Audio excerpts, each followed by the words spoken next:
The following is an exclusive national high-definition broadcast of Indiana University's Little 500 on HDNet.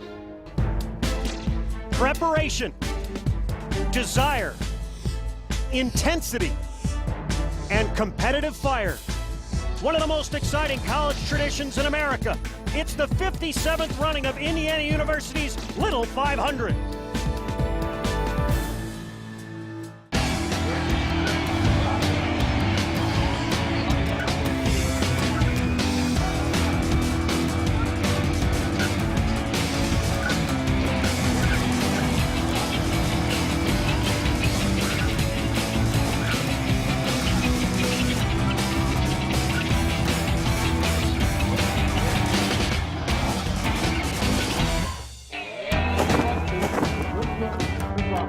The campus here at Indiana University has been flooded this weekend with alumni, family, and friends. More than 20,000 are expected today here at Bill Armstrong Stadium for the 57th running of the men's Little 500. 33 teams will grind bikes for 200 laps on this quarter-mile track, hoping to etch their name in the BorgWarner Trophy to culminate the world's greatest college weekend.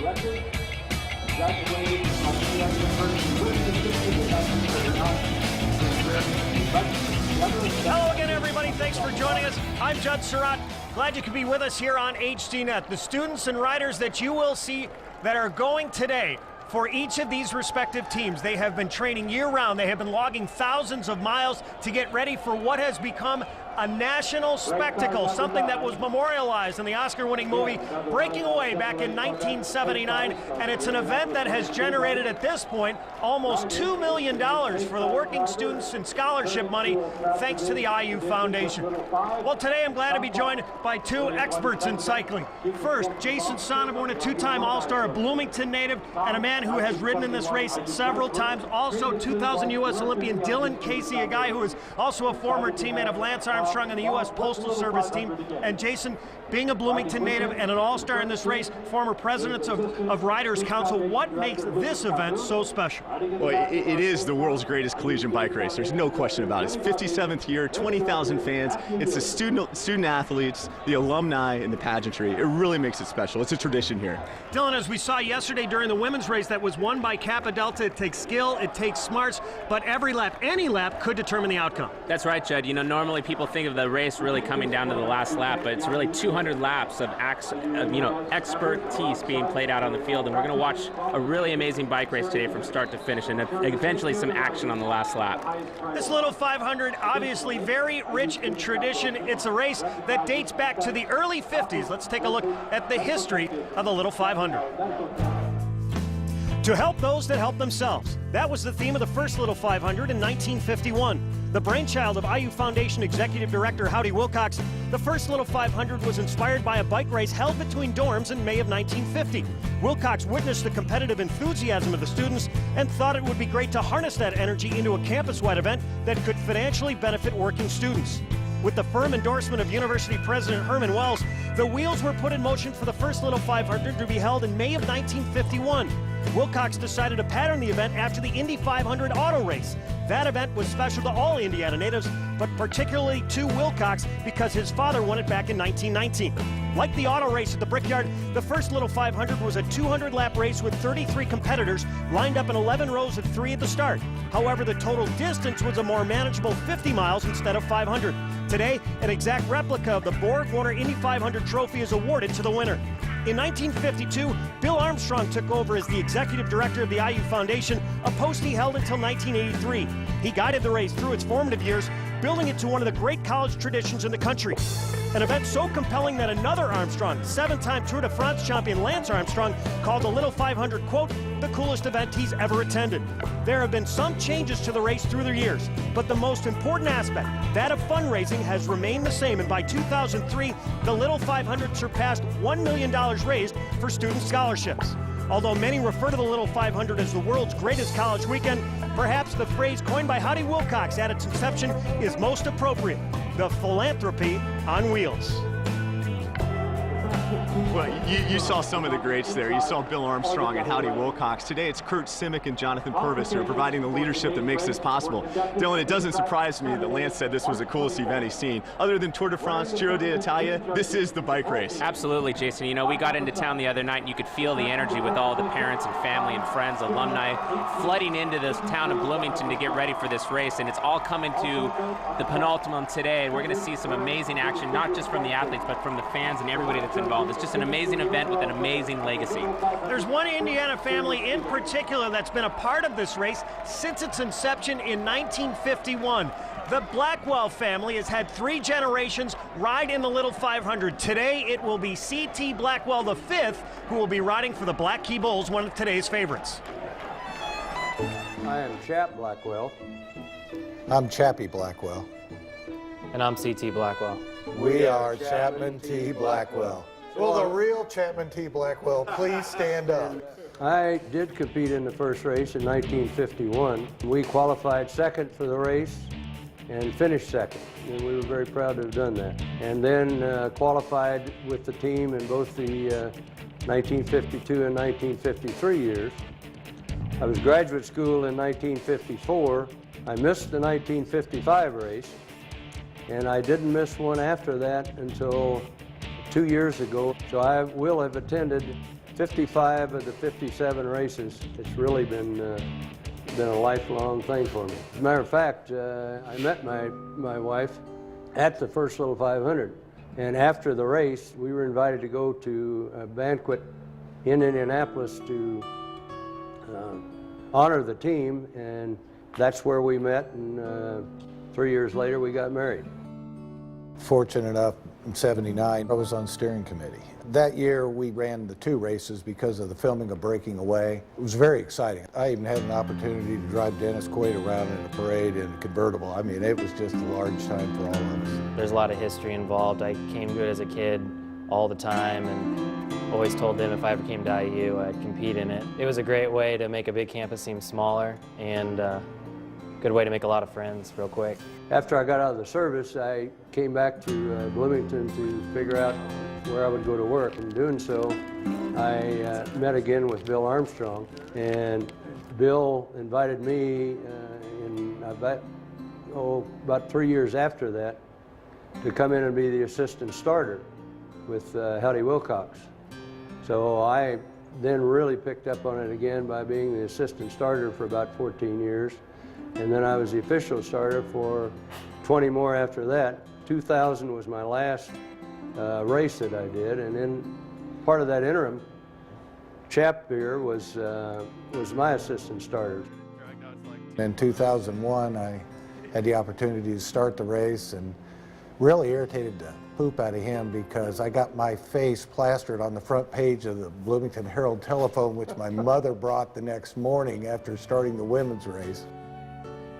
I hope to have my son come here and ride in the race. It's really nice being a Blackwell and coming here because you get a lot of help and support and get to meet the right people. I really enjoy flagging a race. It's going to be a little emotional for me this year with my son obviously in the last race and having a shot at winning it. I'll spend all my time in the infield making sure CT rides right and that Chap here does the flags properly. I'm really looking forward to seeing him come across the finish line first, and hopefully then my son will be giving him the checkered flag.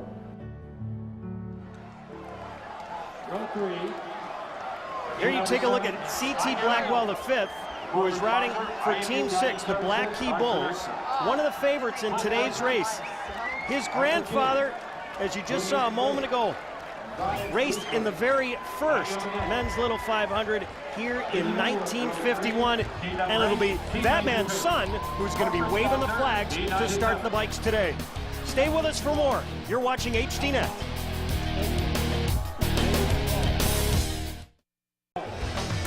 Welcome back to Indiana University. Beautiful 70-degree temperatures here on campus. Barely a cloud in these beautiful blue skies for the 57th running of the men's Little 500. Yesterday, we had a chance to take a look at the 20th running of the women's Little 500. A race that was the deepest they have ever had, and a race that inevitably will have crashes, and they did determine the outcome. You see right there some of the favorites getting involved in some of the crashes, but it was the Kappa Delta team right there in the light blue that rode smartly, skillfully, and eventually pedaled away with their first victory in sorority history. Kappa Delta finishing second on the pole. There was a terrific race for second, even though Kappa Delta had a sizable lead ahead of its competitors. Teeter at the last second in a sprint beat Kappa Alpha Theta. The Psychedelics finished fourth after getting a penalty and also getting involved in a crash, and Kappa Kappa Gamma finished fifth. They won this race in 2006. Well, Dylan Casey was working with us today, an Olympic rider, a guy who has ridden professionally. He has been on the most sophisticated bikes that there are in the world, and here he's going to give us a look at the unique steeds that these riders will be on today. So I'm down on the infield of the Little 500, and right here I have the official Schwinn bike that's going to be used in today's event. And what makes this bike unique is that it doesn't have the handbrakes that we're accustomed to seeing on bikes that are used in big races like the Tour de France. And so what that means is that there's only one coaster brake on the back wheel, and the way that it's actuated is by pushing backwards on the pedals. And the other is that we only have one gear. It's officially a 4618, and all the teams have to ride the same gear. It's just one gear to get started and one gear to maintain that top speed and one gear for the final sprint. So we're going to see some exciting action today in the Little 500, and we're going to see these bikes really put to the test by some amazing athletes. Well, in addition to the bikes being unique, the track that these riders will be on today is unique. It is a cinder track, and it's a track that as the temperatures get warmer, the track actually becomes less firm and can be a little bit more dangerous. What they try and do is wet the track down. They prefer cooler temperatures. Ideal for the fans today, but some of these bikes might have some difficulty if they find themselves getting outside the groove, which is just near the white line on the track. And if they get outside of the groove, what can happen on these tracks with these bikes, bodies and metals, will go flying.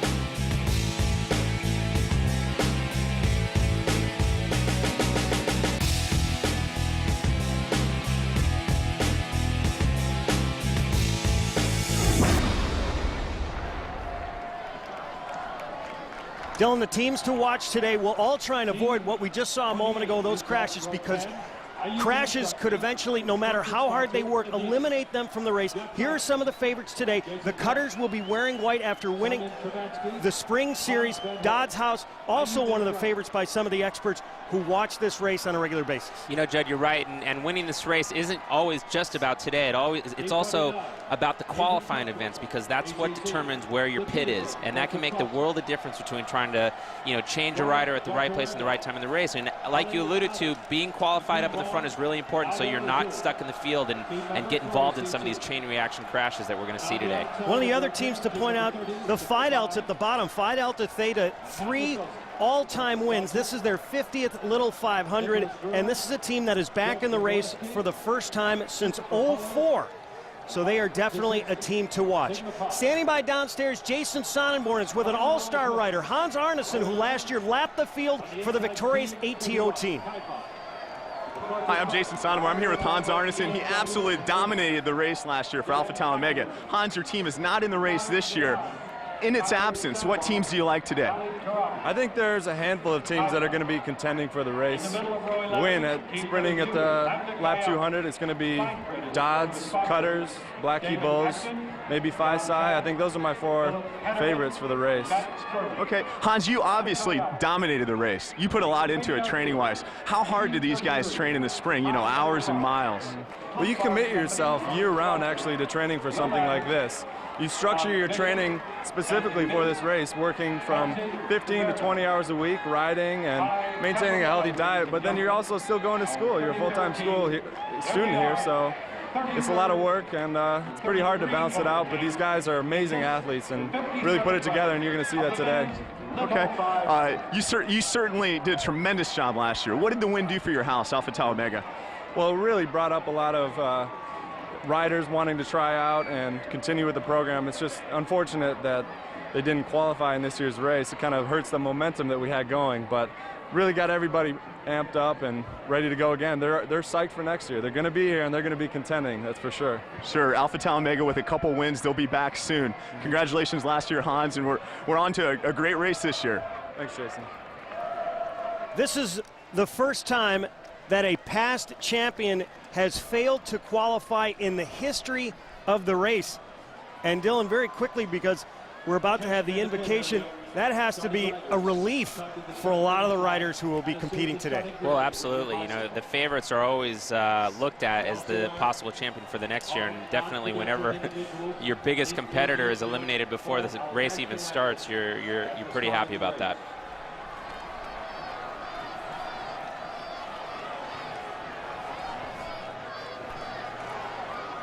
A spectacular day here on campus. They are still filing in to Bill Armstrong Stadium. This was not the original site of the race.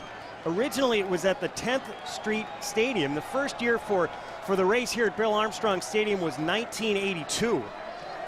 And since then, they have made some changes to the race. The start-finish line, which is right below us, used to be located on the opposite side, and the stands on the right-hand side used to be located on the left, but they're making some changes. Now the invocation.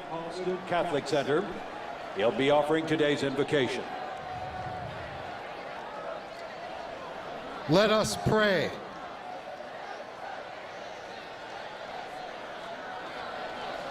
Gracious God, we gather together today to celebrate the adventure you have given us, the adventure of life. In this race, we see the reflection of this adventure. We see it in the challenge of how we are to live. And we thank you for the opportunity this challenge of today offers. We ask you to allow these men the opportunity to compete to their fullest capacity. We ask you to watch over them that they may be safe. We ask you to strengthen them in seeing your abiding presence. We ask that the disciplines they have worked so hard in developing may be fully exhibited and sustained throughout this race and throughout their lives. We ask you, Almighty God, to be with them and guide them, that as you judge this race and as you judge their lives, they may be found today and always to play well with others. Merciful God, as we celebrate today the life you have given us, we are all too well aware of the pain and suffering being experienced by our brothers and sisters at Virginia Tech. With them, we also remember the life and promise of the late Dave Wolf, a racer in the Little 500 for Team Cinzano. In the memory of all who have preceded us to you in hope, dear God, we now offer a moment of silence.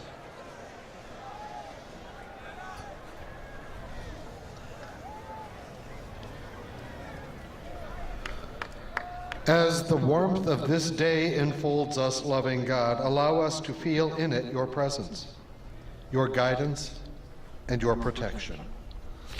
We offer this prayer in your holy name. Amen.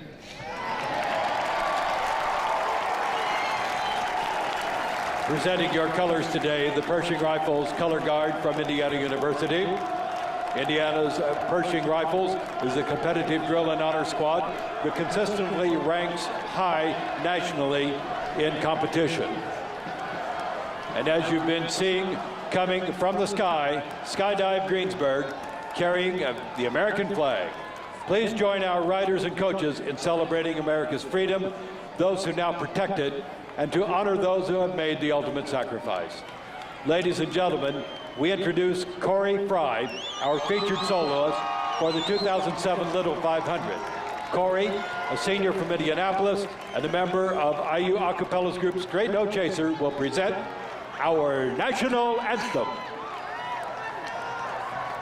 Oh, say, can you see by the dawn's early light what so proudly we hailed at the twilight's last gleam, whose broad stripes and bright stars through the perilous fight o'er the ramparts we watched were so gallantly streamed, and the rocket's red glare,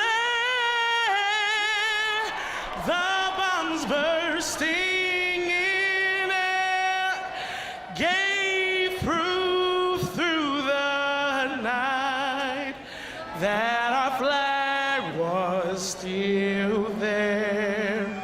Oh, say does that star-spangled banner yet wave o'er the land of the free and the home of the brave.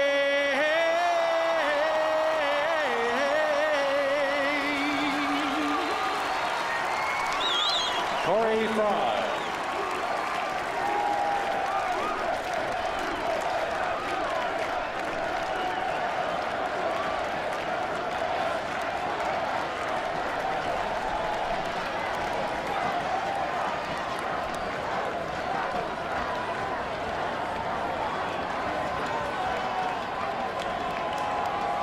Riders to your bicycles, assume the starting grid.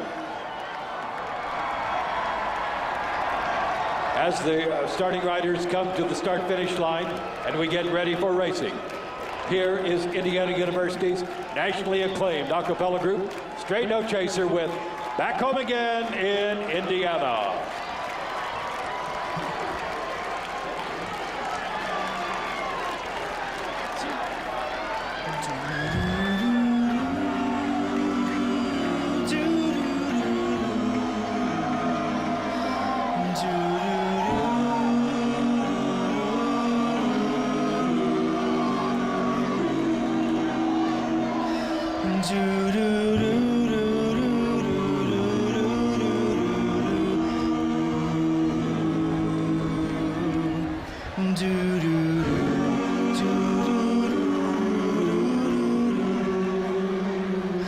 Back home again in Indiana, and it seems that I can see the gleaming candlelight still shining bright through the sycamores for me. The new moon haze sends all its fragrance from the fields I used to roam. When I dream about the moon out on the Wabash, then I long for my Indiana home. Back home again. And it seems that I can see the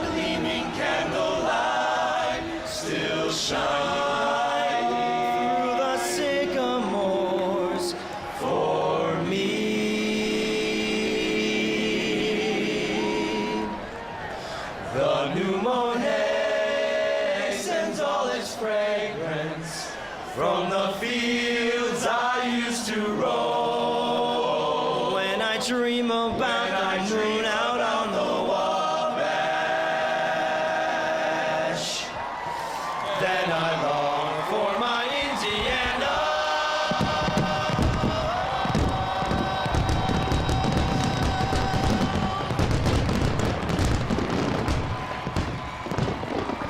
And we watch Going Skyward, our balloon release. It's IU Student Foundation's pleasure to have the Army National Guard, the 2nd Battalion, 150th FA Battalion Unit, release today's balloons. This unit is stationed here in Bloomington. A contingent of its soldiers just returned from overseas duty. We recognize and celebrate their commitment to our country. Today's release of black and white balloons honors the memory of the late Buddy McAtee. Mr. McAtee was a member of IU Student Foundation's Board of Associates and served as an executive for the Indianapolis Motor Speedway. Little 500 would not be what it is today without Mr. McAtee's involvement. We honor his legacy and memory today.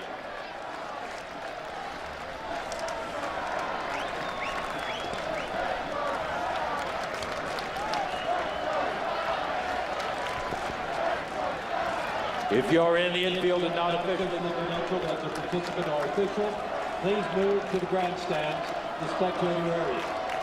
Well, the riders have assumed their position on the grid.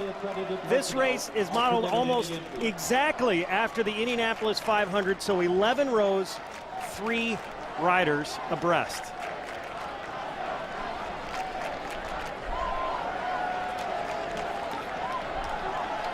We now go down to IU Hoops coach, Kelvin Sampson. Ladies and gentlemen, to the platform in the infield.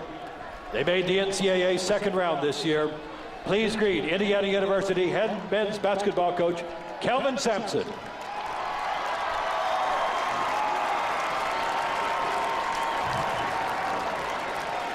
Hey, before I get this race started, I want to thank you guys for making Assembly Hall the toughest place in the country to play basketball.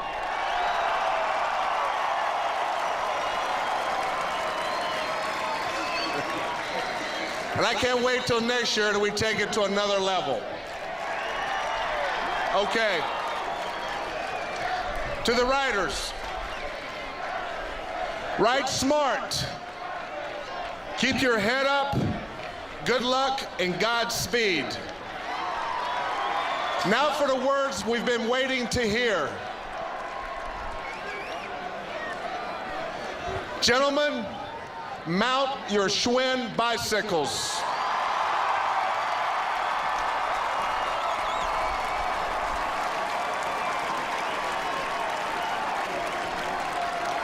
As the parade and photographers' laps start, we'll bring you back for the running of the 57th Men's Little 500.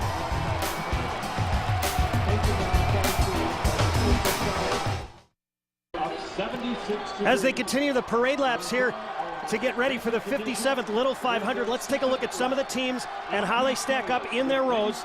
Phi Psi will be on the pole today, guys.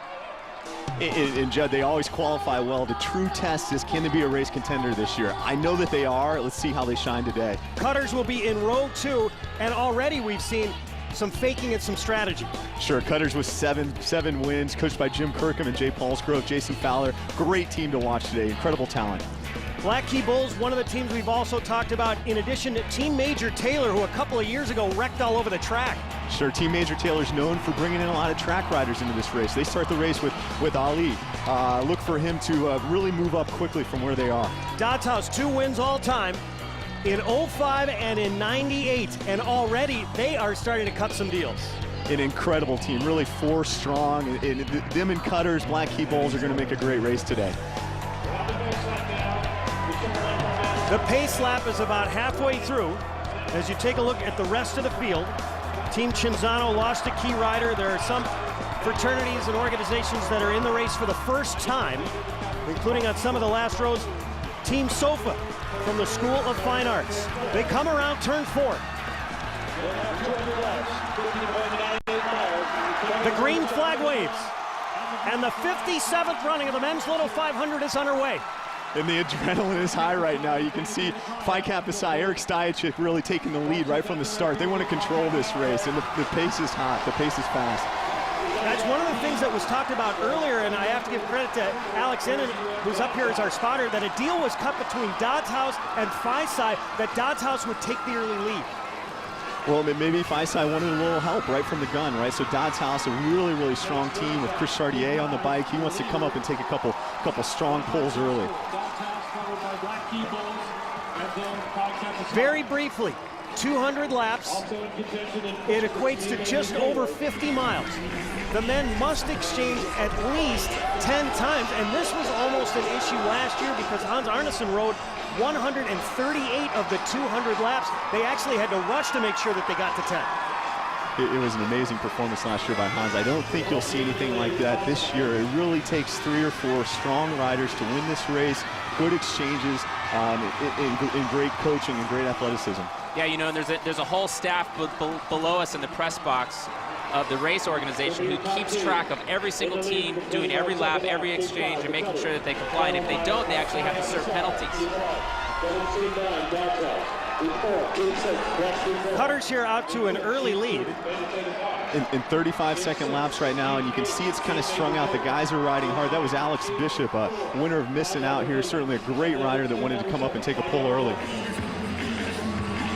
Jason, what did you notice that Cutter's tried to do to at least get in some of the heads of the other teams and riders? Well, it's going to be fun to watch today. What they did was they brought their rookie out to stand with the bike before the start, perhaps to fool the other teams. Who's going to start? They didn't want to reveal any of their cards too early on what the race would look like, what kind of order they would ride with their riders.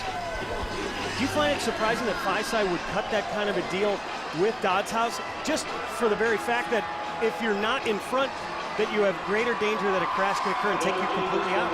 Well, it doesn't surprise me at all, because Dodds House and Phi Psi know that Cutters may be the strongest team this year, right? They've won the Spring Series events. They're in the white jersey.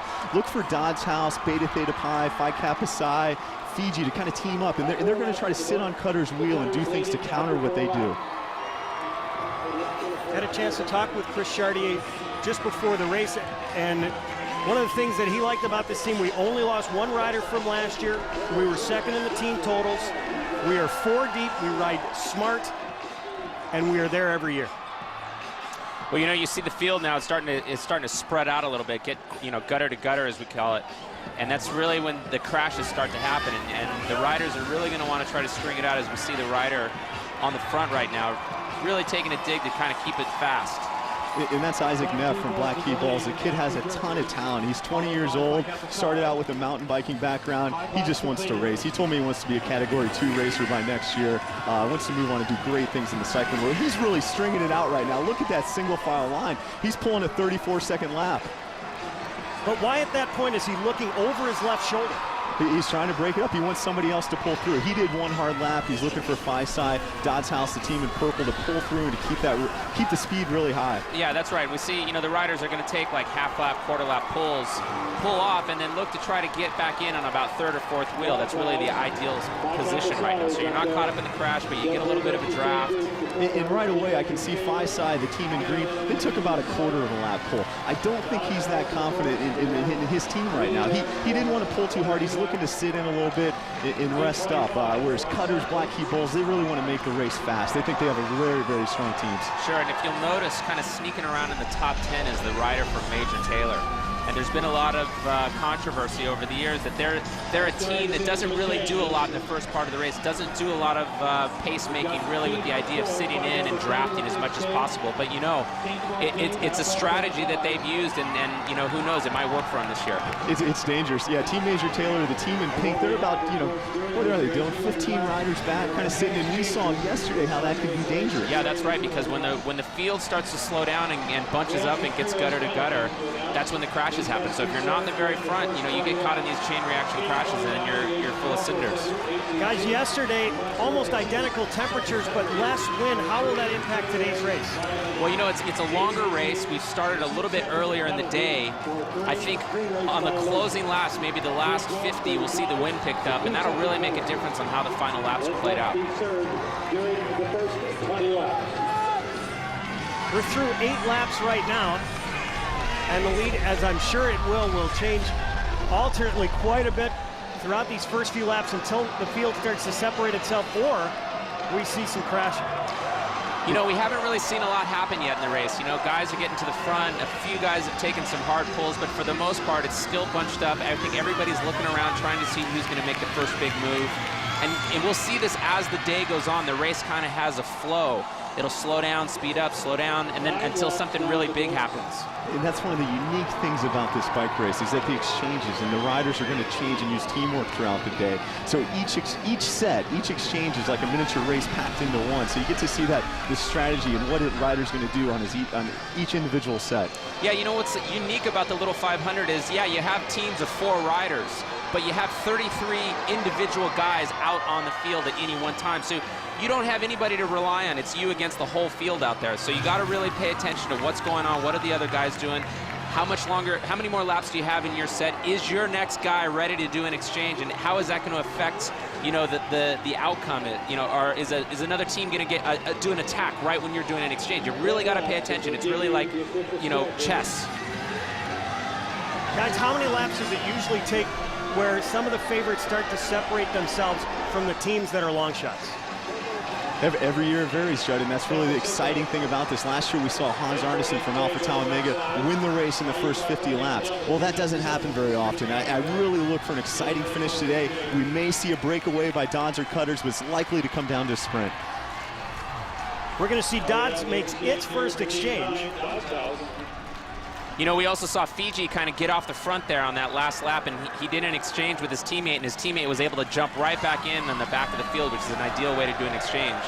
We also saw Dodds House, who kind of got onto the back wheel of the Fiji rider thinking, hey, I'm going to do an exchange also, but hey, I don't have to spend the same amount of energy. And the interesting thing about that, you can't see that in the picture right now, but Fiji and Dodds, they actually have to chase a little bit. Although they got a small gap, they're chasing to catch up with the leaders right now. And that just means Houchins, who's on the bike for Dodds, and the Fiji rider, they're going to have to move through that traffic and move their way back up to the front. Yeah, that's right, Jason. Not only do they have to close that gap, they need to work their way through traffic, you know, and this is the worst time that a crash could happen. And, you know, that little extra amount of energy that they had to spend to make contact with the field is really could affect them on the final laps, you know, and that's why it's so important to have clean exchanges and to really do things and pay attention to these little details. I really like this first set by the Cutters rider, the Phi-Psi rider, the Team Major Taylor rider, and the Black Key Bowls rider. They're just riding. They're going to ride strong first sets all in the front. Delta Sigma Pi making one of its first exchanges. And that was a great exchange because he put his teammate right back into the, you know, front of the field. He barely has to use any energy to get back in there. And I love it. We're seeing racing for the, you know, it's getting going right now. Shinzano's going out for an exchange. Cutters is right on their wheel trying to use a little bit of draft. Alex is laying down the hammer from the start. And here comes Black Key Bowls up on the outside. Guys, Team Shinzano in particular lost a very strong rider. I think it was Eric Hamilton who has switched teams. He has gone to the Cutters, but he has to actually sit out this year, and he was in the top 5 in qualifying. And that just shows you how strong the Cutters are. Even though he has to sit out, he'd love to ride for a storied tradition like the Cutters. Here's Cutters' first exchange. That's Sasha Land getting on the bike now. Team number 9. In 9. Team number 6. So we're lap 14 into this 200-lap event. We see a lot of exchanges happening for the first time. You know, the starters have kind of done their pace, but you know, we see the field really starting to spread thin. You know, we have these first 4 or 5 riders out in front right now. They're also doing exchanges, but they're going to be going full gas to try to take advantage of making a gap right now. Phi-Psi had a really good first set in Eric Steinschek. He was setting up his second rider well. Team Major Taylor's out there. Dodds is back on the front. Phi Gams, all the teams that you would expect. That's right, we see Fiji on the front kind of looking around saying, all right, is this a good time to really drill it? Major Taylor, Cutters is right there. We see the Dodds House, you know, our favorites are right in the front right now. The Fiji team, all rookies in the race. They have not won this since 1995, but a team that has won it at least once every decade. Oh, they're hungry. Their coach, Ty Cornelius, is a really tremendous cyclist, rode professionally, and he just adds a lot of value to this team, bringing them together with a training program and then what's going to happen in the race. They're riding real strong right now, and I think Todd told me that was their strongest rider right now. That's Arthur King in there, the team in brown. That's 5 games. You know, there's 2 teams out here that have won this race 7 times. That's the Cutters and Phi Kappa Psi. And so they're looking to match Delta Chi's record of 8 all-time wins, right? And Jason, maybe you can talk a little bit about Delta Chi, because they're no longer here in the race, but they have the record right now. Sure, it was a tradition like no other, really. The Risingers got it going in the 1970s by going out and recruiting great riders like Eddie Van Gijs and Wayne Stetna, Gary Rybar. The tradition was strong. The Cutters broke away from Delta Chi, formed an independent team, first race in 1984, and the Cutters have gone on to win 7 since then. Delta Chi no longer has a team, so we've kind of come together and we now pull for the Cutters. That's right, and they're hoping to make today 8 wins. And Jason, talk about it because of a guy like, or because of teams like Delta Chi and what we saw with the Risinger brothers, rules have been changed and the race has been altered over the years. Sure, there are limitations to the race. Delta Chi went out and got Wayne Stetna after he was in the Olympics. That led to rules trying to bar really the tremendous riders, because they want to keep this competitive. And the foundation does a terrific job of keeping a bike race where everyone feels like they can be a part of it, kind of a balanced field. So no longer Category 1 or Category 2 riders, but what you see are people that put in 15, 20 hours a week, ride 150, 200 miles on the road, race in the summertime. I mean, these guys are really dedicated to cycling. Does that mean I can't come back and do the Little 5, Jason? I was having a beer last night with the President Foundation, thinking maybe I could start my campaign to change those rules, and add the Little 500 to my list with Paul Mars. Well, Dylan last night did tell me this is the greatest college town for a bike race. He said right. Athens, Georgia, maybe second with the Twilight, right. But Bloomington and Little 500 is unmatched in the cycling world. Well, it's really amazing to see that the cyclists in this town are really the big men on campus. Definitely wasn't that way when I went to school in Santa Barbara. Without getting too specific, what are the 5 categories and how does it impact the race here today in cycling? Well, today, a rider that comes into a race as a 5, as a Category 5 or a novice, can elevate to that Category 2 level because they want to promote growth. But a rider that comes in as a Category 1 or Category 2 cannot ride in the race just because that limitation. We want to advance riders and advance skills through the ranks. So they start as a Category 5 and they move up. A lot of these guys are Category 3s, and they look to move on once they graduate and race at that elite level. One note, there is one Category 2 rider that is in today's race. It's Alex Bishop, who's a junior for the Cutters, but after he races today, despite the fact that he's a junior, he is ineligible. He cannot race next year. And it's because he didn't start at that Category 5 level. Alex has an exceptional career. I think he went and trained with the national team last year. He's just looking to go on and do great things in the cycling world, and I think he will. And Dylan, one of the things that we were talking about, that some of the guys that we're seeing today will have a chance to race professional. Well, absolutely. I think the college environment is a great place for athletes to discover cycling, and they have an opportunity to really compete in some world-class events. And after college, if they're good enough, they have the opportunity to go out and get a job as a professional cyclist. And one of my teammates, Tyler Hamilton, also went to CU Boulder, and I went to UC Santa Barbara. So there is that opportunity. But as we also talked about, you are to some extent an anomaly. Sure, yeah. Most of my peers, George Hincapie, Lance Armstrong, these guys all started when they were 12, and I kind of discovered cycling when I was in college. But that's just to show you that opportunity does exist for some of these guys. We're hitting lap 22. And that's Sasha Land on the front. Phi Kappa Psi second. CT Blackwell for Black Key Bowls. And they're riding hard. They're really testing each other's legs. You saw Sasha kind of accelerate and then slow down. He wants to kind of see what other teams have. You're right, Jason. And we're 22 laps into this race, and we're already down to about 15 riders. 15 teams are in the race for the win. We do have a crash on the back stretch. That was Phi Delta Theta. The Phi Delta's team 4, but it looks like they are the only team that goes down. Yeah, that's not often here at the Little 500. And he's on the infield now, right? You got to get back in the pack as fast as you can. That's a big gear, but he's got to push it. You might see a little bike problem here, and that's one of the things about Little 5, right? They can only use 2 bikes. It's a single speed. And again, we see how the field is kind of bunched up, and that's generally when we see these accidents occur, and it looks like maybe he just rubbed a wheel. I think a lot of it has to do with the coaster brake, right? It's not like you have handbrakes to slightly modulate your braking, but it looks like his bike is broken, so he's running across the field looking for a new bike right now. And, this is when the race just gets chaotic. People are crashing, the exchanges are getting, crazy, and it's really hard to keep track of, but we're, like I said, we're down to about 15 riders right now going for the race win. Yeah, it's 10 laps now in which to turn. Well, the Phi Delta's team in particular, this is again the first time they're back in the race in the last 3 years. They finished in the top 10 6 times. They're 50th Little 500 overall. Their last win came in 2001, but this is a group, Jason and Dylan, in years past that raced under the name Lai Sai High. Oh, sure. Fight Elks is a huge tradition. They last won in 2001 with Josh Beatty. You know, won 3 times. They're just excited to have a house back on campus. And you see that here. You see residence halls and independent teams and fraternities all competing together. I was just excited to learn the real name, the unpolitically correct name for Lai Sai High. I'm surprised they let that cat out of the hat, Chuck. Creative guys, those Phi Delts. You know, Dan Posley, Mike Posley, they have a great tradition. Rob Ramey's in the pit for them today. Well, they're also led by a freshman, a kid named Nick Savinsky, who was 15th in ITTs. We see Black Key Bulls really putting the hammer down right now, and that generally means that they're going to do an exchange. In fact, our top 3 teams right now are doing an exchange, and that's generally the right time to do it because you can get back together and jump back in there. Yeah, you see a lot of communication, right? The teams had to do their exchanges at varying distances out on the track. Yeah, that's right. That was a great set by Black Key Bull, CT Blackwell. And just to refresh, guys, what is a legal exchange? Illegal exchange is within your pit or the neighboring pit. I believe you have about 16 feet. You have 2 pit lengths to do it within. And you'll see 2 types of exchanges. There'll be the bike-to-bike exchange where the riders actually change bikes, perhaps because of varying seat heights. And there's also the riding exchange, and that's the rider exchange, and that's the exciting one because one rider comes in with full momentum, the other one takes off and picks it up. Rogers Group Incorporated.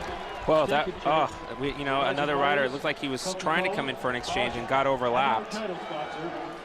But in the 2 riders we've seen down, fortunate that some of the other riders weren't involved. It's really amazing, you know, after some of the crashes that we saw yesterday, there are these chain reaction, gigantic pileups of bikes and people. You know, I think also there was some discussion last night about whether or not the track was wet enough, if it was too dry and it was too slippery, and I know that they were out here this morning with the water truck. We're seeing Dodds come in due for an exchange here. One of the interesting things right now, Ali Camara on the bike for Major Taylor, he has not come out yet. He's 28 laps in and he's just run a tremendous set. He's hopping wheel to wheel back there. See another crash, another chain reaction crash. That was a big one, actually. Was that Dodd's house? You're getting a look now at the team in pink, Major Taylor. Well, there's Sig Epp.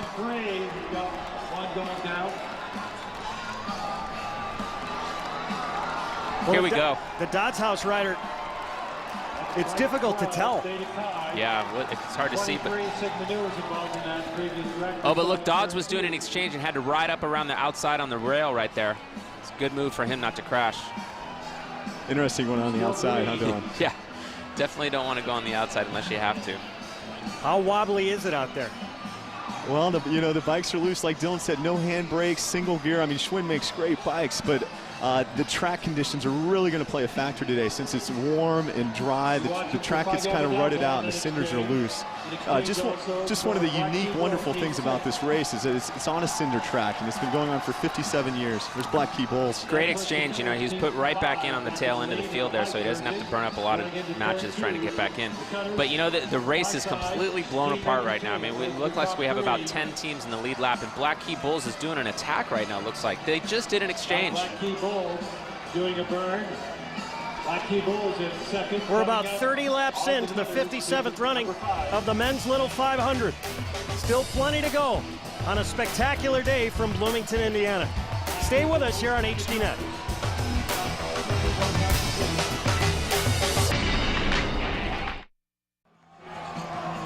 Welcome back to Bloomington, Indiana, Bill Armstrong Stadium, the 57th running of the men's Little 500.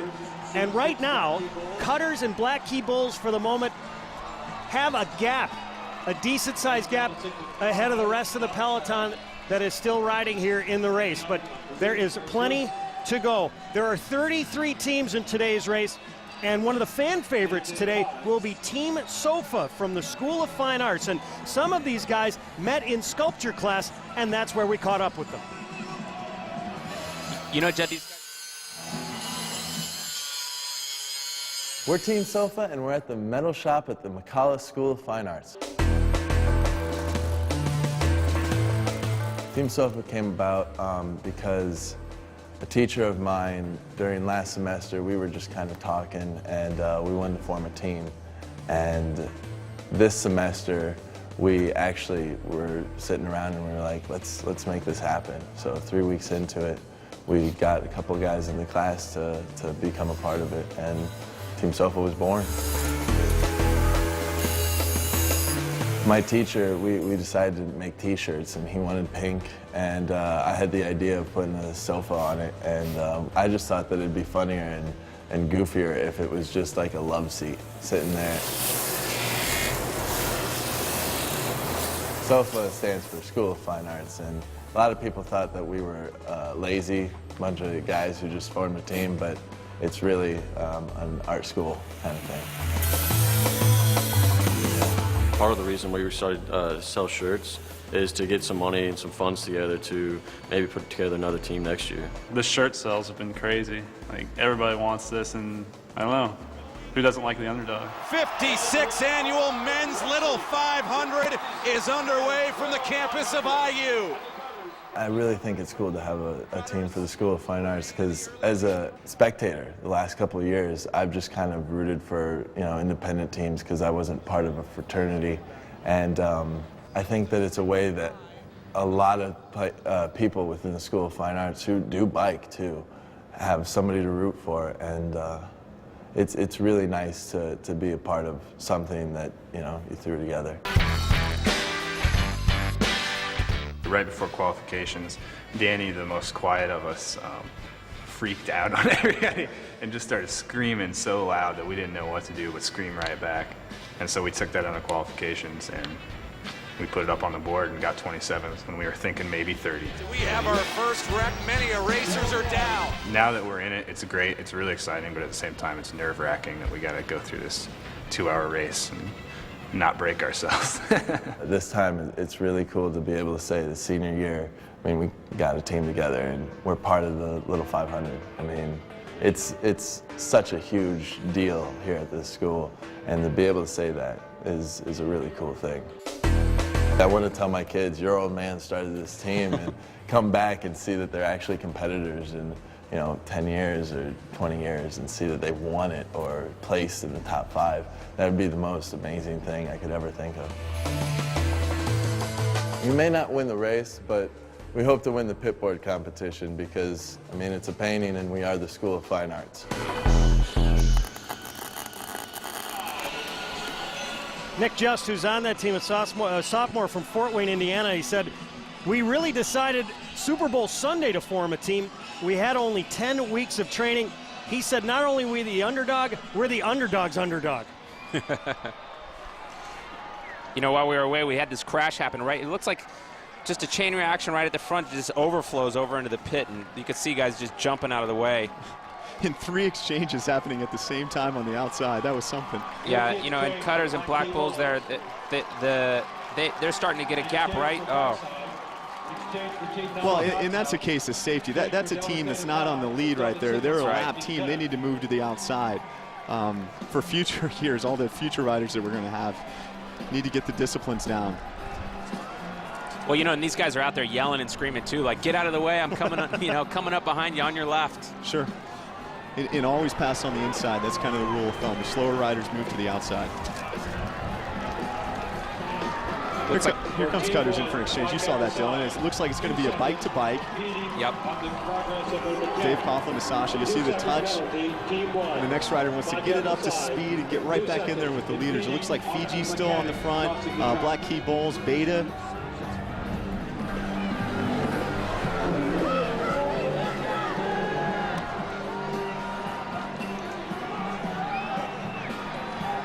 So we're 40 laps into this race, you know, and things are really starting to develop here between the crashes and the exchanges and the field coming apart.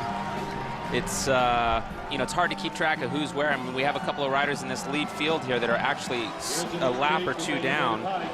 It looks like it looks like Faisai is given a penalty for impeding during that, maybe from the crash or something. So he's going to have to serve a 2-second penalty in the penalty box, and, you know, that could really hurt him.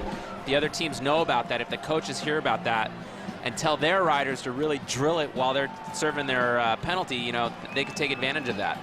And how many laps will he have before the team has to serve that? They have 20 laps to serve the penalty, and that's communicated to the team right away.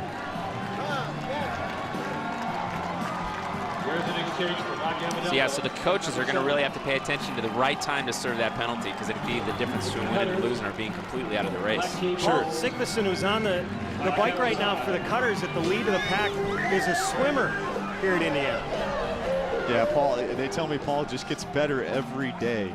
He's one of those kids, he just picked up the bike this year, but obviously with an incredible engine coming from a swimming background. Cutters are known for that with Sam Gosowski, Greg Crisco, Jonathan Carlson. Incredible engine, you put him on a bike and you make a great bike rider. We're approaching lap 43 of this 200-lap race. It's a quarter-mile track, just more than 50 miles. This is Paul's first set out there on the little 500 track, and he seems to be riding well. Looks like the other teams really want him to do a pole. He's not really riding that hard. He's waiting to see how they'll react. How do some of these guys get recruited? He's a senior here at Indiana, but this is his first race. Recruitment's pretty easy with the Little 5, Judd. There's 20,000 people here, right? There's just no other bike race like this. I mean, if you're going to ride, you know, why not come here and ride? But why for that team? Because there are other teams that I'm assuming he could ride for. Sure. Other than a fraternity. Cutters with 7 wins, and a huge fan base, great coaching. It's just a top team to ride for. We just saw a piece a moment ago with the team from the School of Fine Arts. How difficult is it for these teams that start for the first time just putting together coaching, putting together the experience, the training, etc., not to mention the money to get this thing going? It's really difficult for the novice teams, and it takes a couple years to really be strong. And we saw that yesterday in the women's race with Kappa Delta, you know, a gradual progression, finishing second last year and then winning this year. It's the knowledge and the infrastructure that goes into it. With that said, the Student Foundation does a tremendous job of having a riders council and coaching those younger riders along. The Phi-Psi rider just finished serving his 2-second penalty and will now try and make up some ground. Phi-Psi on the pole today, and a team that has won this race 7 times, and it was Dave Blaze who basically, the main character in Breaking Away, was patterned after. He rode for Phi-Psi.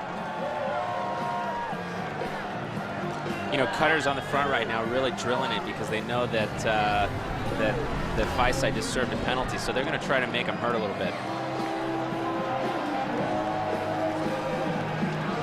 You guys have got the stopwatch out. How quickly is the pace? Or how quick is it? It's really slowed down right now. So this is a 400-meter track, Jason, and typically what kind of times is a fast lap for in the race? Great question. You'll see the first lap and the last lap down in the low 30s. I think the fastest lap ever by Bill Noss was right around that 30-second mark. I anticipate right now they're running about 38, 40-second laps. And that happens, right? They're trying to feel each other out, you know, and they're not wanting to expose themselves too much early.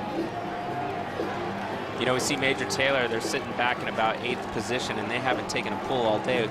Meanwhile, we got Phi-Psi's doing exchanges. They've had to serve their penalty. Cutter's also doing an exchange, but what an amazing job. He's right back in there, able to make contact with the field again without using too much energy. The Black Key Bulls making a move along the back stretch. The Cutters rider trying to make up some ground. Guys, talking to Jim Kirkham, the coach for the Cutters, he said one of the things that will be important for them today, being creative. I know Jim well, and that strategy does not surprise me. I know they want to come out and have fun today. They haven't won since 2004, so they're eager for that victory. Another great exchange from Black Key Bulls. You know, his teammate puts him in right at the front. I mean, that's a classic exchange right there. I mean, didn't have to use any energy. He's already third wheel. They're showing themselves, and they've ridden in the race a couple years now, kind of a new team. CT's really pulled this together, but they're showing themselves as a very strong team today, getting those big gaps, riding on the front, and that was Isaac who just did the last set, getting it to CT. Yeah, great exchange, you know, and that's how I think you set yourself up for being extremely fresh for the last lap, or, you know, for the final crunch of the race, and that's really the name of the game out there today. there's no question. There's two teams that are riding really well right now, not riding on the front. It amazes me. Ali Camara from Team Major Taylor, the team in pink, he's not come out yet. And he's sitting about 5 or 6 deep, 50 laps into the race. It's just an amazing effort. They're going to have to deal with the 10 exchange rule, as well as Beta Theta Pi and Phi Gamma Delta. They seem to be content and comfortable to sit in the pack and really, really riding well. You know, it's really interesting, too, because you know their coach just has a strategy that, okay, look, you're going to ride the first 50 laps of this race no matter what happens. And, you know, they've done a good job so far. They've stuck in there. They're still on the lead lap. They haven't put their nose out in the wind at all. They're sitting about 8th right now. It's a tricky strategy, but it's one that's really interesting, and so far it's working out for Team Major Taylor. You know, a few years ago we saw their good sprinter in a position to win the race, and on a quarter lap to go, crashed. Well, they're a team, and talking to Dave Fung, who's on the Riders Council, he said we feel like we've got the right mix. We're more organized this year, and it's good to have our coach back, Courtney Bishop. Sure, and coaching is something that really, really goes into this race. The neat thing this year, they've instituted student coaches for the first time. So you'll see in half of the pits, there's actually student coaches paired up with an alumni coach just to build leadership. And that's really what the Little 500 is all about. About half those teams have student coaches in their pits. Jason, the other thing, as a rookie, what do you have to learn or go through in order to have an opportunity to be a part of this race? Well, again, 75% of their time in the spring is spent at the track, and the toughest things to pick up, I believe, are pushing that single speed. You know, not riding your road bike anymore, but riding this 46-18 gear on this track, learning how to do exchanges. You know, you're riding tennis shoes, and just a lot goes into it. There's a little bit of running with the exchange, and a lot of bike riding on just a bike that you've never been on before. But in addition to that, aren't there certain requirements that these riders as rookies have to meet before they're allowed to race? Yeah, great question, Judd. At the end of the rookie week, they do take a test, and you need to learn the flags and all the rules that go into the race just to make it a safe event. And that's part of the infrastructure that the university used just to make this successful every year. We've just passed 50 laps. We're on lap 51. And there's still a decent-sized pack of riders that is just now coming out of turn 4 and heading for the start-finish line. Dodds House has made up that ground after having to go wide. And that's John Cole, I believe, on the bike for them.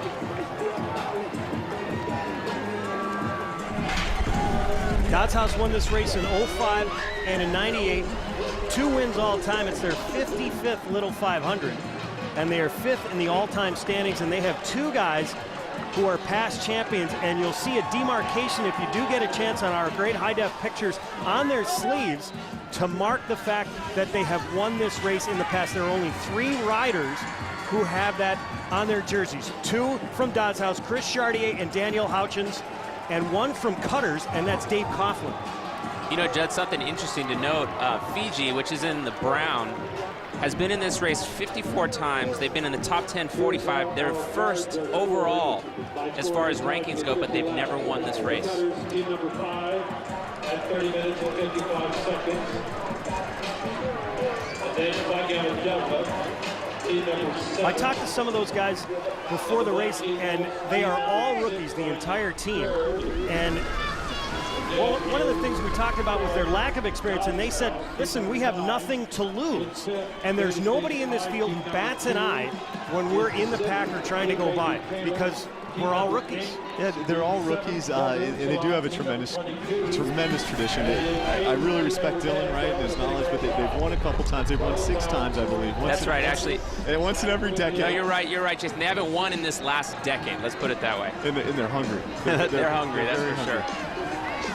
Just huge fan support, and really a great program at Phi Games.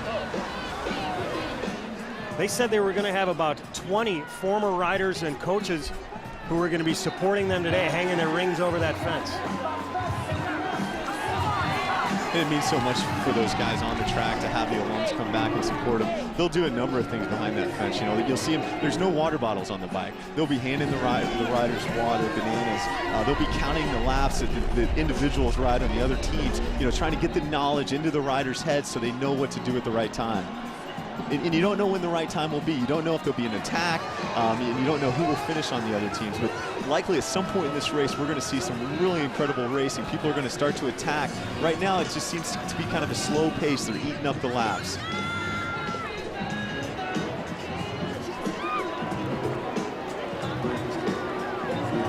see the Black Key Bulls trying to communicate a little bit as they head into turn 1. How many laps to go, whether or not to exchange? You can see the race picking up right now. Riders felt that it was slowing down, so you see the Dodds House rider really wanting to pick it up. I think both Dodds and the Black Key Bulls are going to do an exchange on this lap. And Cutters sat on that group. Yep. Now they've got a little acceleration. That's Alex on the bike, Alex Bishop. Great exchanges by both Dodds House and the Black Key Bulls because they're right in there, didn't have to chase back on at all. We got Cutters off the front with like a little bit of a gap. But immediately Black Key Bulls and Dodds to the front to chase down the Cutters rider. And again, look at Major Taylor sitting there in their 4th position, really not doing anything. Just following the wheels, not using any energy. You know, I got to tell you, this would actually be a great opportunity for him to launch an attack. Cutters is going to head in and make an exchange. So that's sprint out just to try and get themselves as much space as possible. The dicey exchange there for the Cutters. It wasn't too smooth, but it's a good exchange. You'll see he didn't pick up the bike right away. Arms bent, he looks ready, just missed him a little bit, and a lot of things go into that race day.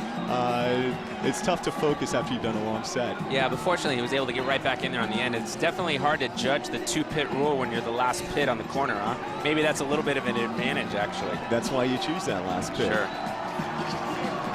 And on race day, really a completed exchange where the next rider hops on and everything's together is a good exchange. So the Cutters, they did their job there. You know, Jason, I'm looking down in the pit for Major Taylor, and I see one of their riders out looking ready to do an exchange. But meantime, you know, they got their rider. He's sitting on 4th wheel, and so he's got to do something. He's been in the race for 60 laps so far. And it's going to be tough for him to get a gap, Dylan. I mean, he's got to be beat 60 laps in on this quarter-mile track. That's right. And your set is not over until you make the exchange. So you got to save a little something for that, right, Jason? Sure, and it's all about timing right now for Ali. It's when he comes out. You don't want to come out when the pace is fast, as you see the Cutters try to pick it up right now. That's right, because the Cutters know that Major Taylor needs to do an exchange because their guy is dying. He's got his head buried. Cutters, we see Black Key Bulls again. Dodds House really putting the pressure on the Major Taylor rider. Look at his head bobbing. He's not feeling good. He's trying to figure out, oh man, I got to get out of this race. This was the scouting report coming in that Ali Kamara will do most of the laps, and if he can stay out of trouble, that Team Major Taylor will be there at the end. It's a fun thing about Little 5. It's you can sit in, but you're rolling the dice, aren't you, Dylan? Yeah. Because things may happen in front of you. Absolutely. I mean, he has to spend a lot of energy staying on the wheel, you know, closing the gaps. You don't want to get too far to the front, but you got to constantly move up. You know, in bike racing, they say if you're not moving up, you're moving back. So although he's been sitting on the wheel all day, he's still spending a lot of energy. And right now you can see it because he needs to get out of this race. He needs to do that exchange. He needs to get into the front and give his teammate a little bit of a gap. But right now, since the race is so fast, Dodds House and Black Key Bulls are really putting the pressure down. He can't get that gap that he needs to do a good exchange. So Dylan, right now he's drafting. He's drafting. And what are the advantages to drafting? I haven't seen him on the front yet. So how does that come into play here? Well, you know, they say that you save about 33% of energy when you're sitting on the wheel. It takes 33% less amount of energy to maintain the same speed when you're sitting on. But you know, like I said, he's got to close gaps. He's got to constantly maintain position. And what we're seeing right now is, although he's sitting 4th wheel and he's not using as much energy as the Dodds House rider is, he doesn't have that little kick to try to get out in front and do a good exchange right now. So he's in a bit of a bad spot. Different from the bikes you rode on, this is a single speed, 46 by 18. So something I realized when I rode was you can only go so fast with one gear. Yeah, that's right. I mean, you get the cadence up, but you can't go that much faster. That's right. So if a guy's sitting on, he's doing 33% less work, it's really tough to drop him. That's right. It is tough to drop him. You know, we just saw a hand signal from the Major Taylor rider saying, no, I don't want to do an exchange yet. I'm going to stay right here. And I think that's a smart move. You know, just stay right there while the pace is really hard. And then wait for things to slow down and then come in and do your exchange. Cutter's really drilling it right now, looking over his shoulder, wants Dodds House to pull through. Really looking, these 3 teams right now are really making the race. making Major Taylor suffer. I'm sure they're getting information from their coach. Oh, and look, and here comes a Major Taylor rider. He's decided this is the time. I've got to do the exchange right now. And you know, I got to say, Cutters and Dodds House is making it easy on him because they sat up a little bit.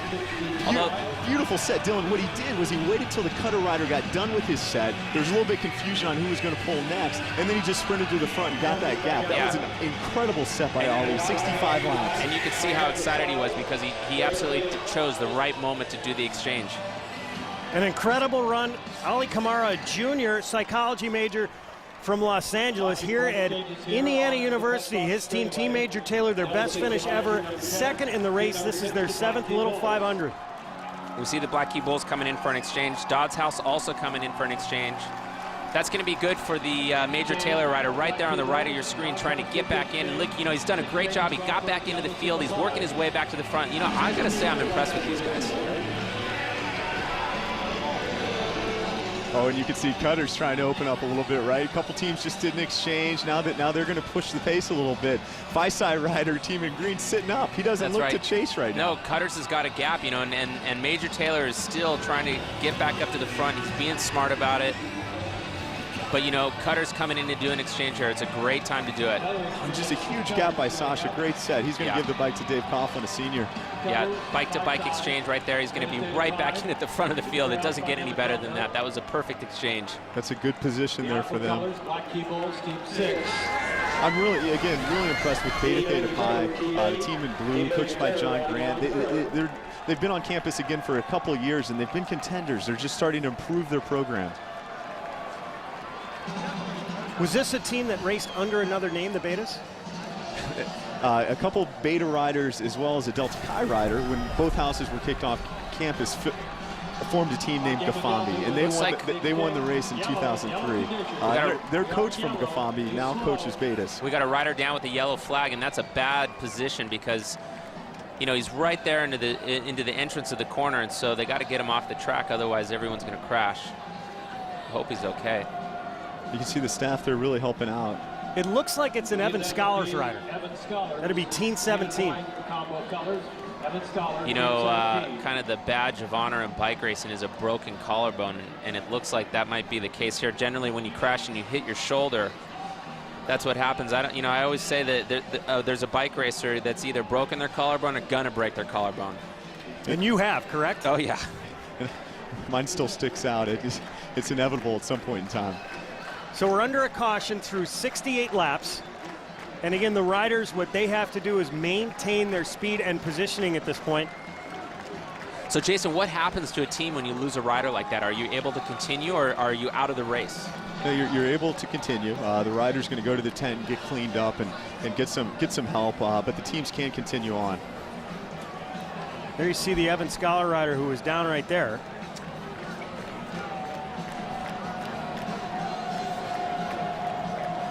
It's just... That's Thomas Hughes from St. Charles, Illinois. We're almost at the 70-lap point. 200 laps in the 57th running of the men's Little 500. Bring it back in just a moment to Indiana University.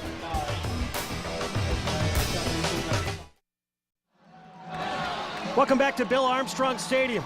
Detroit Rock City, blared from the speakers here on a spectacular day, the 57th running of the men's Little 500. There is still a strong pack that is contending for today's Borg Warner Trophy. There are 3 first-time entrants here in today's men's Little 500. One is the rugby team here at Indiana University. And these rough and tumble characters have high hopes here in 07 and aspirations of winning in the near future.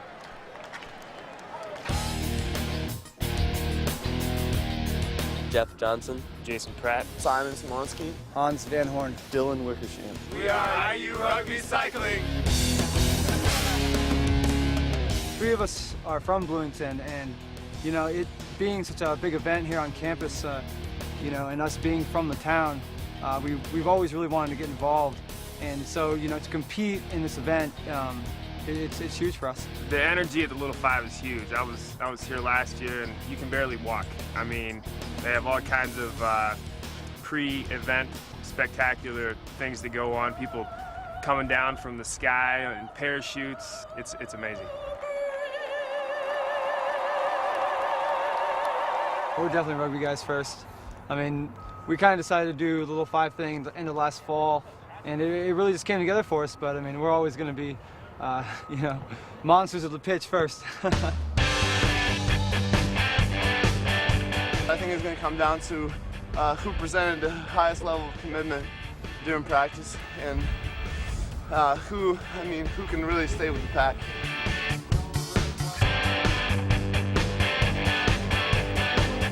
I think the biggest similarity is just the amount of determination, just the power to you know, stay with the pack and run through a guy, make a tackle. It's all the same. Really have to have a powerful will to do both sports. Our team goal is to finish top 15 next weekend. We've been working pretty hard since quals, and I think it's something we can achieve as a team. We put in a lot of hard work, and it's you know, it's paid off. I mean, I wouldn't say we've done terribly well, but we've definitely had some success on track. We're building a foundation right now. I think that to build up for next year's coming. I feel that rugby has a advantage on everybody else just because we have the heart to go out there and do hard work. Most of the guys on the team are seniors. I'm a freshman. I know we can get a lot more guys out from the team that can do this event, and I think that we can build a real tradition over the years. Without a doubt, I'm already training for it. I'm gonna get psyched. We're all gonna get psyched. It's gonna be crazy, and we're gonna have a great time. We're gonna impress a lot of people.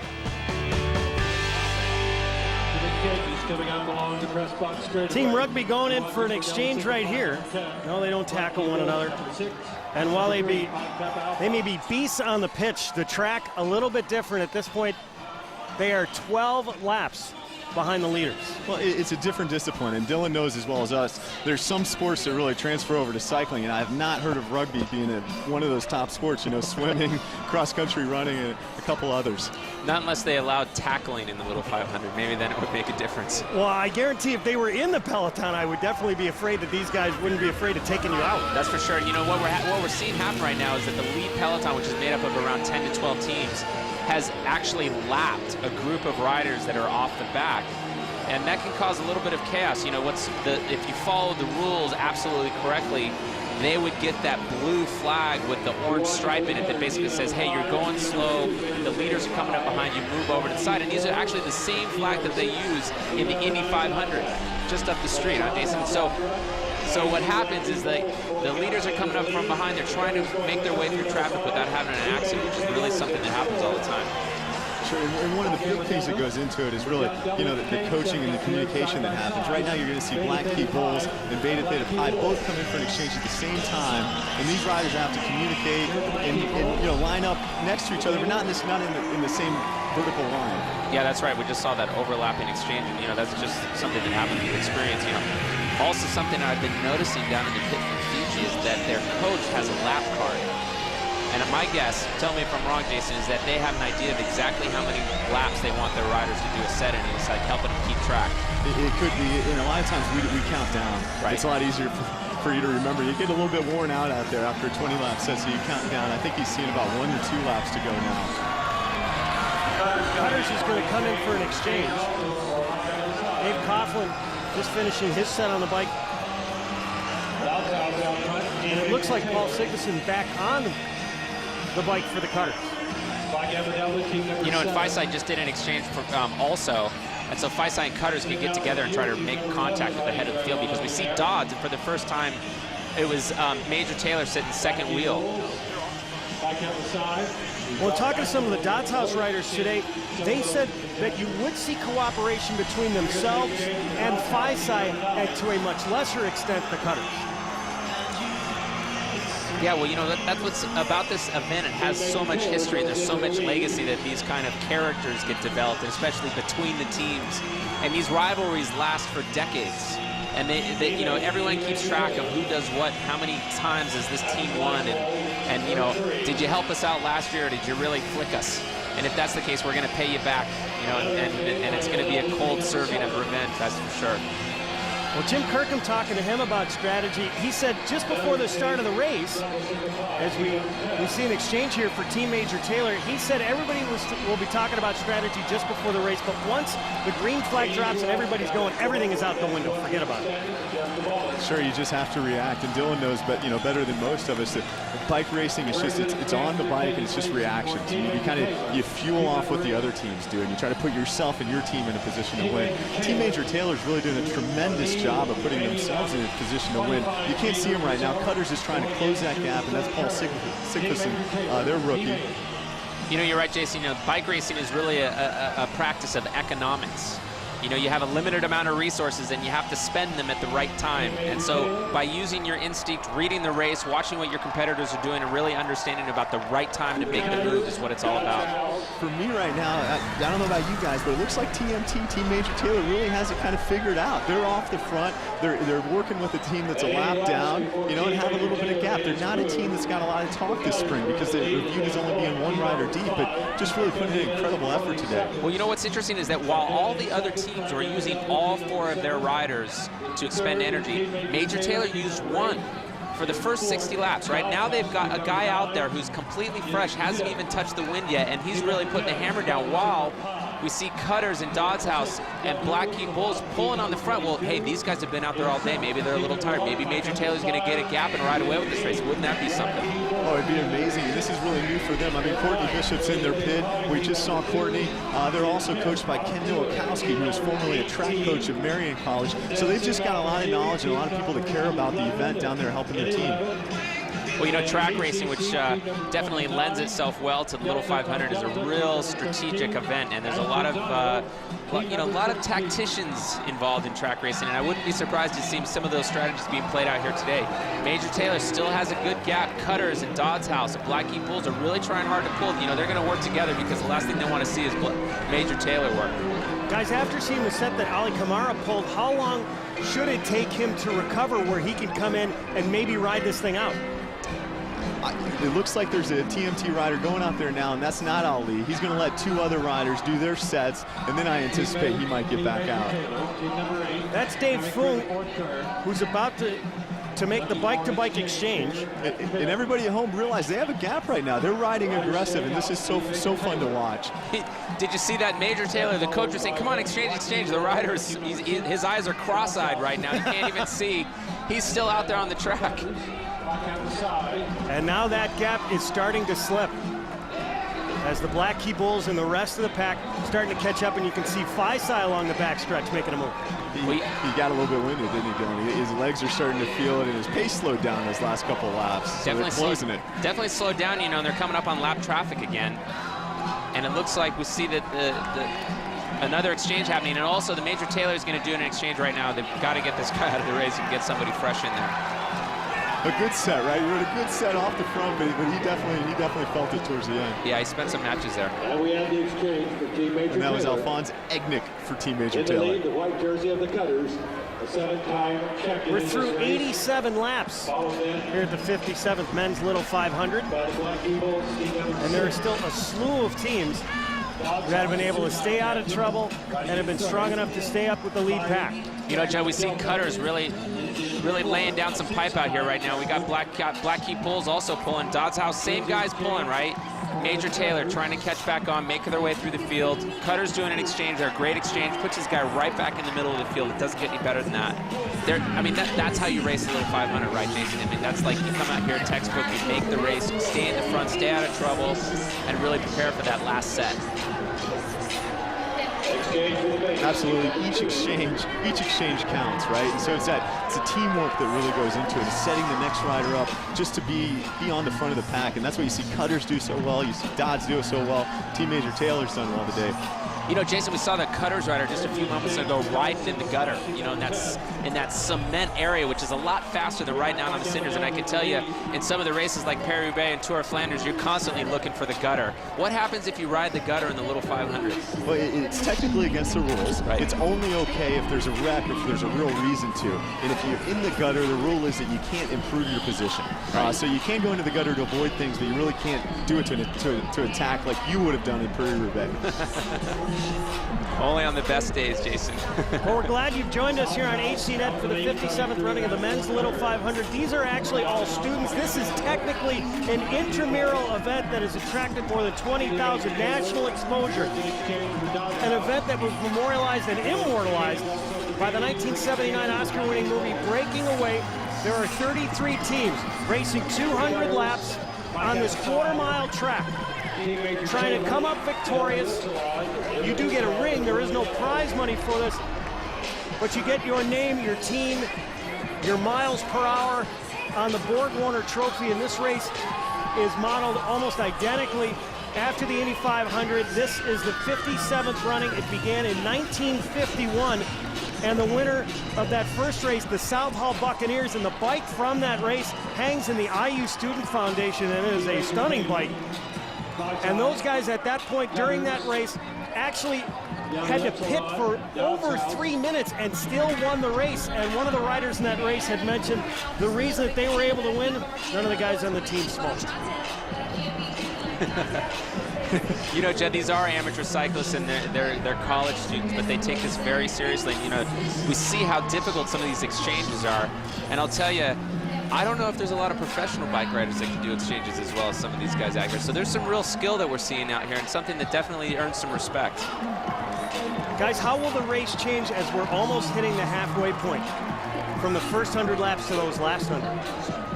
I think it'd be harder for some teams to hold on, and I think you'll see more thinning out. And over the course of the race, as people get tired, as the track really kind of warms up and the grooves start to form in the track, it's going to be a little bit more dangerous. So, you know, just look for more attacking and more aggressive racing as this race goes on. Does it seem to you that we haven't seen much attacking? You're right. We've only seen a little bit. We saw TMT off the front. We saw Black Key Bulls and Cutters really testing their legs. The first 100 laps, you just try to get through it, right? And everybody wants to lead on lap 100 halfway through the race. We used to call that ESPN time. Today it's HDNet time, which is even better, of course. And but the race will change the second half because that's really when the race is made. Yeah, you know, it's true. We haven't seen a lot of attacking, although the Cutters and the other teams have really been riding at the front. Those guys constantly riding at the front have been doing a good job of keeping the pace up. I think that's Delta Sigma Pi, team number 10, our business fraternity, really riding tremendous right now. They're actually on the lead lap, picking up a nice gap, coming in for an exchange. Yeah, great exchange. Tag off. Both the men's and the women's team for Delta Sigma Pi qualified in the top 10. Their motto, heading into the season, making the track our business. You know, that's right. You know, I have to say the first time I came here to this race and got to know some of the athletes and understand their preparation, I was really impressed because they do make it a business. These guys are professionals, you know, as far as the Little 500 comes. They go to training camps, they spend hours training, they have training programs, and they follow it very, you know, rigorously, and they sequester themselves the week leading up into the event. They you know, they don't drink for a quarter or two, or maybe at least a week. And so that, you know, these guys are really serious about this race, and you can see it in their face when they get ready for the race to start down on the infield. They're very, very serious. It's all about business. So when I wrote Dylan, the USA Today came here to interview this. I know one of the reasons you come today is because your friend Lance Armstrong came and told you about this race. How did he talk you into coming? It's funny, you know, I retired a few years before Lance did. He said, well, one of the things you got to do, Dylan, now that you don't have to earn your living on the bike, is go out and enjoy a bike race from the other side of the fence. And the only one I can think of that's worthwhile seeing is the Little 500. And I'll have to tell you, he's right.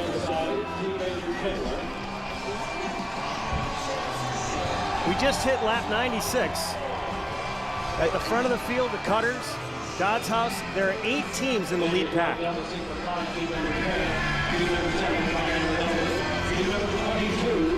And I think that the big pack, 8 teams is a lot for 100 laps in, and I think it's a result. I haven't seen the pace that hot earlier, so there's teams like Theta Chi, team number 12, Acacia, team number 15, Aktun, team number 19 still in there. Ali Kamara about getting ready to make an exchange. Here comes TMT. TMT has no gap right now. The pack's right on their wheel, and we'll see if they can pick it up and make Ali kind of work his way through. Yeah, we saw Black Key Bulls right on the Major Taylor rider's wheel as he was trying to get that gap to do an exchange. Didn't get one, and you know, Ollie's really gonna have to work to catch back on, and I think they're doing that on purpose, right, Jason? picking up the pace a little bit. I'd pick it up a little bit more if I were Cutters right now, or Phi-Sci. Sure. They have a lot of teams hanging around. 8's a huge pack right now. The stronger teams really want to string this out, I would think. So let's talk about the Dodds House and the Cutters and the Black Key Bulls. Do they have a finisher? Do they have somebody that they're looking at to really deliver on the sprint on the last lap? It's going to be exciting. Missing out this year was Dodds House against Cutters. And it was Chris Chartier on Dodds House and Alex Bishop on Cutters, and Alex just edged him out. And you can see, you saw Alex's body. He's got this big track, super muscular body. The guy really knows how to finish off a race. Yeah. Bishop this year second in ITT. Sasha Land, his teammate, first, and Bishop also victorious and missing out. But Chartier said, hey, if it comes down to a sprint again, I have no problem shaking his hand and going toe-to-toe with him. You can print it, I'm going to beat him. And that's, if you're Dodds coach, you really have to like that comment. You have to see it and visualize it. So it's great that he still thinks he can beat Alex. It's going to make for a great finish. And these guys aren't going anywhere. The fun thing about it, they'll see each other in class, they'll see each other around campus, and they'll lay it all on the line here. Jason, can you also talk a little bit more about Glenn Spisak, Dodds' coach, because he's a legend around here? He really is, and they have a tremendous program. I think Glenn started in the early 90s, I'm going to say. I'm not sure, but he was on a Dodds team that didn't make the race. And so their goal moving forward was to always be in the race and always be competitive. In winning in 98, they had a tremendous team. Jonathan Purvis, Alex Enan, and they won again in 2005. Right now, you're seeing a little bit of an attack by Cutters and Dodds House. And Black Key Bulls, something's happened with their bike. They've lost their chain, I'm sorry. Oh, so he has to run all the way back into the pit to do an exchange. Dodds House really laying it down right now. We're going to see a replay of what happened. Looks like he was sprinting. Oh, this is scary when you lose your chain. Oh. Some good bike handling skills there. No resistance, right? You're taking a hard pedal stroke and then no resistance to find it. That's Mike Chojnacki, their mechanic. They're trying to do some work, get it going again. So many variables going to the Little 500. That's really going to hurt Black Key Bulls right now as they have to chase. Chojnacki was a legendary rider at Ball State, and that's where the name Black Key Bulls essentially comes from. Chojnacki was a coach, and talking to some of the riders, he was looking for a team, and they were looking for a coach, and the two have met, and because of that, they are favorites today. Right now, Black Key Bulls is almost a quarter lap down. We see Dodds House, we see the Cutters, we see Fiji's on the front really putting the pressure. He right now just has to settle into a time trial zone, not lose his cool, hope that the field slows down a little bit so that he can catch back on. He's got to use some of the traffic, some of the lap traffic to his advantage to kind of leapfrog back up to the front, but he's almost a quarter lap, half lap down at this point. Just to point out, 2 bikes per team. Jason, if for some reason a second bike goes down, what happens? They'd go get a loaner bike from the mechanics here at the Little 500. They'd get a loaner bike, but that certainly wouldn't be good because then they wouldn't be comfortable with that. That's right. It's a bike they haven't ridden. I mean, they have these 2 bikes that are perfectly set up for all 4 guys. Exactly, dialed in. And Dylan, you've gone through mechanicals before. Once something happens, like you drop your chain, you get a flat, your wheel's out of true, you start to question that bike. I mean, sure. Things start to go into his mind next time he takes a hard pedal stroke. Absolutely. That'll really play into your psyche as you're getting prepared to maybe launch a new attack or something like that. We see Black Key Bulls doing an exchange here. And that's smart. They can't leave it all up to one rider. I mean, if they keep doing those exchanges, put 5 lap sets in, they might be able to make contact back again. There's 97 laps to go. Got to keep their cool, got to think about, all right, all we need to do is get back in the field. The race is not over yet. Emotionally, it has to be crushing to think that a chain derailment could cost you the entire race. It's tough. I've seen that happen over the years. It's happened to Cutters and Figams, and mechanicals just happen in bike racing. It's one of those harsh realities. That's why the preparation is so important, and paying attention to all the little details about your equipment, your nutrition, your preparation.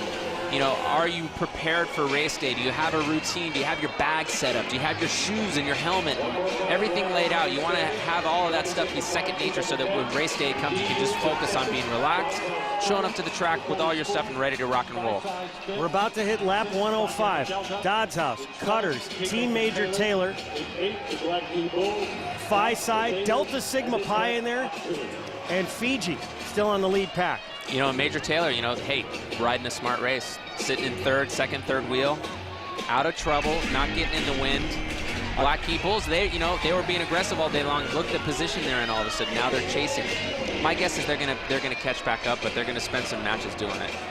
And he doesn't have anybody at this point, then he could draft behind so he can conserve some energy as the pack is a pretty good distance away. Slowing down. But it is slowing down, trying to get by some of the lapped riders. And it's surprising, really, when a team like Black Key Bulls is down and you're not trying to make the race as fast as you can. It really surprises me. It's true. You can see that the riders are slowing down a little bit when they're 3-4 wide coming into the corner. And Black Key Bulls, man, he is really drilling it right now to catch back on, and it looks like he's going to make contact with the back of the field right here coming into turn 1. Well, this is fun. Dodds House had wanted to do an exchange, the team in purple, but the other riders are trying to match him. It doesn't look like they're going to be able to do it. He's going to get a gap here. Black Key Bulls in particular, they have 3 riders back from last year. This is only their second Little 500. They were 7th last year. They were formed essentially out of a team from Ball State that ran in the bike-a-thon from 61 to 95. Dodds doing an exchange there. It was interesting. They probably think about ahead of time, where do I need to start braking in order to make the exchange in that 2-pit area. It's a fine balance. You usually stop pedaling, about 30 feet out. It's a fine balance, especially when you're tired. Yeah. And the Black Key Bulls has made it all the way almost to the front of that peloton. That's Isaac, great job. That's Isaac Neff for them. That's a guy we're impressed with, right? 4th in ITTs, finals and missing out. Isaac's really proven himself here today. He closed a huge gap. And the groups together. The only reason I can think that the groups together is teams must be confident in their sprinters. That's right. And I think, Alex is on the bike for Cutters right now, and Chris Chartier actually for Dodds. The sprinters must be just kind of okay riding it out. I think you're right, Jason. We're seeing that strategy of just ride in the front, keep the pace high enough that nobody else can come around you. Don't expend a bunch of energy. We're waiting for the last lap. Ali Kamara making a move up the backstretch for Team Major Taylor. One of the things that they said is the longer the race goes, the better they're going to be. Well, some of these guys, they spend, 15, 20 hours a week training, and so their advantage really comes into play in the last quarter of the race when guys are starting to get tired. Both an exchange there by Black Key Bulls. Great job. That guy's really excited because he was able to close the gap exchange, do a great exchange with his teammate. Again, Major Taylor just, I got to say, guys, they're riding a smart race. They're riding well, and they decided to do another lap there. There was 2 teams coming in for an exchange, and Ali decided to stay out. The pace was really hot right there. He said, let the Cutters and let Black Key go in. I'm going to ride another couple laps. That's right. Gosh, he's got the legs to do it, doesn't he? He's a strong guy. Ali came around me once in a training race. He sat on for a while, and that's when I realized how good he's going to be. Sure. Sasha Land up for the Cutters. He was first at ITTs. He just talked, in talking to him earlier in the week, guys, he had mentioned that he has learned so much over the years being in this race. And for Land, this is his 3rd race. One of the things he talked about, he said, you can't eat chips and sit on the couch and expect to jump back onto the bike and be any good. And Sasha knows how to ride. This year he's on Riders Council, which is really tremendous. It's a group that kind of hands down knowledge to novice riders. So he's looking to give a little bit back to the race. And one of the things that he was hoping for, especially today, was the environment. He felt that the environment could push at least him and some of the other riders beyond their physical limits. And I know Sasha. Sasha's one of those guys that likes to ride on that red line. Probably like Dylan once did. I was more of a sprinter, so I tried to sit in. But Sasha likes to pace hard, and he's actually on the bike right now making it hard. Yeah, there's nothing better than the feeling when you really go out there and put a hard effort in and you look over your shoulder and there's nobody there. And everybody's a little bit different psychologically and physically. Some guys like to be on the red line at all times. Other guys are afraid to kind of push it a little bit. In this race, I think it takes both kinds to really pack the punch and make a team of 4 to win the race. Yeah, absolutely. You got to use your energy smart. You got to think about how is this going to affect the next set if I do a really hard set right now? And you got to think about the 10, 20, 30 laps ahead. And something that really goes into it is having a strong teammate. Knowing if you ride your hardest and you leave it all out on the track, is the next guy on, is he going to be able to take it? And the best teams, they have that. They have that 3-4 guy combo. Sasha Land leading after 100 and it should be, I think, 113 laps, although they have 112 up here at Bill Armstrong Stadium. And last year, Cutters was one of the favorites. Crashed twice, penalized once. And his staff are noticing, ladies and gentlemen, that the coaches and riders along this press box straightaway. Well, it looks like the speed's really picking up right now. There's a couple teams that are down. I know Fiji's are down, Beta Theta Pi, they're down, so you can see these riders really pushing the pace. Sasha sat on, got a ride out. These two teams are coming in for exchange, Dodd and Black Key. Good exchanges. Cutters rider's going to do another lap. Ali for Team Major Taylor, he's just kind of left out there to hang. That was sort of the strategy the first 60 laps in. He's in no man's land right now, you know, and he's got his head buried again, shaking his shoulders. He's got endurance. The guy knows how to ride for a long time, and he's going to hop on. He's a smart bike racer, so he lets the slower guys go by, and then he's going to catch right on. That's right, he's sitting on that wheel again. What you're looking at home, you're looking at Sasha Land and the Cutters coming in for an exchange. He's got a good gap on the other good teams, you know, TMT. Another great bike-to-bike exchange puts him right back in there. Although, you know, now that the field is getting smaller, those exchanges are even more important because if you get put in off the back, you got to close that gap. And we're at the point in the race where those little details, you know, that extra amount of energy required to get back in there is really going to make a difference on the last lap. Well, it looks like now that the field has been trimmed to about 4 or 5. Yeah, also note that Fiji is off the back and trying to chase back on. They're one of the favorites. Black Key Bulls, Dodds House, Cutters, Phi-Side crossing as we hit lap 116. American Steering Committee members will be presenting the $500 scholarship checks to the recipients. Congratulations to Sarah Dodds House again on the front, Cutters, Black Key Bulls, same guys all day long, making the pace. Major Taylor just sitting in there. It's really a chess match, how to react to each other. You know, you can see those four teams are going to continue to battle it out, but how long of a set do I do? Do I try to attack? You know, at what point in the race do I attack? There's so much that goes into it. Guys, we haven't talked a lot about Phi-Side. This is a team, it's the only team that has run in all 57 men's little 500s. They have won this race 7 times. They are third in the all-time standings. And they felt that they were 3 deep. In ITTs, they had guys finish 3rd, 6th, and 14th. That's right, and you know, we see the Phi-Side rider right there just sitting on the front. He's gonna roll through, take a pull, nothing too hard, not too easy. You know, he wants to contribute to his share, but stay out of trouble at the same time. The other thing I noticed was sort of an odd comment coming from Eric Stiasich, who is the president of Riders Council. He said it's more important for us to finish than to finish first, which I thought was bizarre. That is bizarre because as far as I remember, that ring for winning this race is far more important. I don't know, Jason, what do you think? Yeah, it goes a long way. Number 1 counts. Well, it sounded like, I think they were on the pole and wore the green jersey here 2 years ago and ended up 6th. So they come in very cautious. And they've been a lap down the last couple of years. And what Eric might have been thinking was they're just trying to get to that lead lap. They're just trying to stay up there with the leaders, give themselves a chance to win. And Dylan knows in a sprint. I mean, in a sprint, really anything can happen. The strongest rider doesn't always win. There's tactics that go into it. It's when do I come around? How long do I draft? So they're perhaps just trying to get to that last lap. We're about to hit lap 120, 80 laps in the men's 57th Little 500. Stay with us.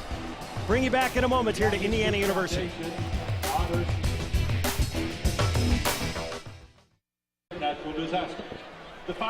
Welcome back to Bill Armstrong Stadium. We've got 79 laps left of the 57th running of the men's Little 500. The top teams have started to separate themselves. Got a little crash in turn 3, but for the most part, the lead riders have been able to stay out of trouble today.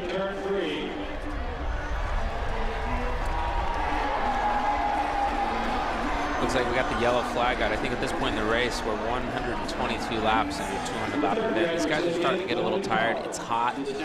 There's no water bottle cages on the bike. For the most part, it's, 75 degrees today here. It hasn't been that warm in a while. And so it's possible that some of the riders aren't necessarily acclimated to racing in this type of heat. So we could see some of these guys really starting to come apart at the end here. Guys, who does this caution favor, if anybody, as we take a look at what happened there in turn 3? I think it's good for the teams. The teams that are a little bit down right now, they're trying to close, and that's Fiji and Delta Upsilon, Delta Sigma Pi, because they'll get a little chance to catch up. Well, yesterday we saw there was a creeping penalty that helped determine in part the women's race win. Yeah, and another interesting thing about the yellow is it gives teams a chance to rest. So the teams that aren't as strong, they've been doing a lot of sitting in, like Team Major Taylor, they're getting a chance to eat up some more laps, right? They're just trying to get to the end. We're green again. 123 laps have been run.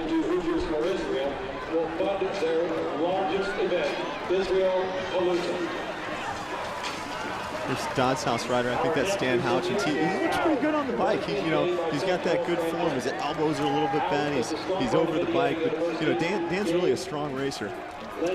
Yeah, these fixed gear bikes, you got to develop a smooth pedal stroke. And it looks like this rider dropped his chain, and man, it's just going downhill from there, getting tangled up in the fat flags. He's trying to get into the pit. You can see him running next to the pack right now. The next grant recipient, the Buddhist Study Association. The BSA was created to promote the Well, there's a lot of different levels out there, and it's all about participation. It really is. So much goes into this race. So although they might not finish on the front today, that was Sigma Pi. They're involved and they're active, and that's really a great thing. It's beauty about the little 500. You're right, Jason. I think just being a participant is something that's really amazing for a lot of these guys, and probably something that they'll never forget for their entire lives. They can say to their kids and to their grandchildren that I was in the little 5. 50 years from now, this race will still be going on. They'll be coming back, and they'll be, on Kirkwood where you are, talking about the race. That's right. A ton of alumni have come in. People who have ridden, people who have had a chance to watch this event. And it is definitely a spectacle. And can you make the argument that this is the greatest bike race on American soil? It's the world's greatest collegiate bike race. I think about Philly and San Francisco Grand Prix. Now it's the Tour of California. There's other great bike races here. There's certainly different ability levels. But the great thing about these guys is that they're students, right? They're not professional athletes. So they go to class. They're looking for jobs after college. And it's really it's about the bike race, but it's also about growing as an individual. Yeah, that's right. You could see the riders before the race actually even started walking up to each other and kind of hugging each other and saying good luck, and that's something that's really unique and special about collegiate racing, and I think we've seen a lot of good athletes come out of the collegiate ranks and go on to have great careers, and I have to tell you, as someone who raced on a college team and then went on to race at the professional levels, some of my best memories were with my buddies, and traveling around the country in a van and showing up to some university for a bike race. Those were good times, and I guarantee you that these guys out here are going to develop memories today that will last a lifetime. And sometimes it's tougher when you don't have a team like Discovery or U.S. Postal kind of helping you out. We heard yesterday the strategy was eating a loaf of bread. I mean, another thing about being a college student is, right, you don't have that disposable income. So these guys do what they can. They train, they go to class, and they work hard. How much money does it take if you're an independent team? It takes quite a bit to compete in this race. As we talked about yesterday, they go on training trips at Christmas breaks and spring breaks. So the teams in the houses that do have that larger budget, and I've seen budgets up to $10,000, right, where the riders get bikes and they have the training trips paid for and the kits. Just a lot goes into it. And they get that by donations from alumni. The purpose of this race is to generate money for the IU Student Foundation, of which, all told, they have given away almost $2 million in scholarship money towards working students, because Bill Armstrong was a working student here, and that's what he wanted to try and pay back. And this year, this event will cover all the operating expenses for the IU Foundation. It's a non-for-profit organization and will allow them to give out close to $80,000 in scholarship money this year alone. Jed, a few moments ago, we saw the Major Taylor coach giving a signal to his rider, the letters OJ. We don't know what that means, but it obviously means something to the Major Taylor riders, and it's part of their strategy. Maybe it means we're 10 more laps until your exchange. Who knows? But it just shows how important their strategy is and how important it is to keep it secret. It's really fun because we're trying to, trying to deceive other teams. You have code names that go into it. And I'm going to think that's orange juice. I'm not going to get into that. I think we have 6 teams on the lead lap right now. Fiji, unfortunately, was just lapped.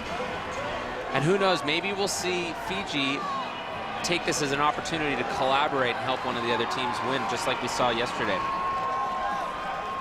3 teams now at the front of the pack. Phi-Side just changed. They're going to come up and join that. It's Team Major Taylor in pink and light blue, Black Key Bulls in white putters. They won the spring series. In green, catching up Phi-Side, they were the pole sitter today. It looks like Dodd's House and Fiji in Beta are all a little bit down. Those 3 teams are chasing. Dodd's, although they have 4 really strong guys, I haven't seen them. Looks like they've been chasing a little bit today, expending a lot of that energy. That may factor into the end of the race. Oh, absolutely. Well, one of the things that they talked about in talking with some of their riders, guys, before the race is they wanted to stay in the top 4 all day. The downside is that if you do a lot of pacemaking, you might not have a lot at the end. Sure, if you're on the front or if you're chasing, you're gonna feel that. Your legs are really gonna feel that in 1 gear towards the end of the race. It's really a fine balance, and I think that's part of the strategy that we're seeing played out so well by Major Taylor, where they're really relying on the team to make keep the middle, the beginning and the middle part of the race and save their fast guy, make him fresh, put him out there in the last 20 laps, and he hasn't touched the wind at all. Whereas we see Cutters and the Black Key Bulls and some of the other teams are really using all 4 riders to stay at the front, stay out of trouble, keep the pace, but maybe have something at the end. Well, it's going to be really interesting to see how the strategy plays out here. Team Major Taylor making a move along the outside. I think you're going to see an exchange from them. Riding well, you can see the guy. He's really up on the front of the saddle, really just turning those pedals. And I think that just shows how fresh he is, that he's able to expend this much energy on an exchange. And set up his teammate. It looks like this is going to be a good exchange. That's Kenny Parks coming in. Kenny is just put right back at the tail end of that lead group, and that's exactly how you want to do it. The Fiji's, team number 7. Alphonse Agnick is the man up on the bike. And again, to remind everybody, not only is it 200 laps, but the men have to make a minimum of 10 exchanges. And with Ali Kamara riding the first 61 laps, exchanges are going to be a factor for them. They've got to get them in. Well, not only that, but I'm getting reports that Major Taylor has only done 5 exchanges so far. Results of lap 130. Team Major Taylor, team number 8, 1 hour 22 minutes. With respect to some of the exchanges, guys, does this remind you at all of last year's race, Jason? Because last year was Hans Arneson who rode the bulk of the laps for ATO, last year's winner, and he lapped the field. Exchanges did come up for ATO last year. The big difference between last year and this year is last year you saw one team really attack and then put a lap on every other team in the race. This year, I think the pace is quite a bit slower, and it's really just together. It really favors sprinters as opposed to, breakaway riders and guys that like to time trial. Things have slowed up along turn 3 as we're about to hit lap 136, 200 laps in this race.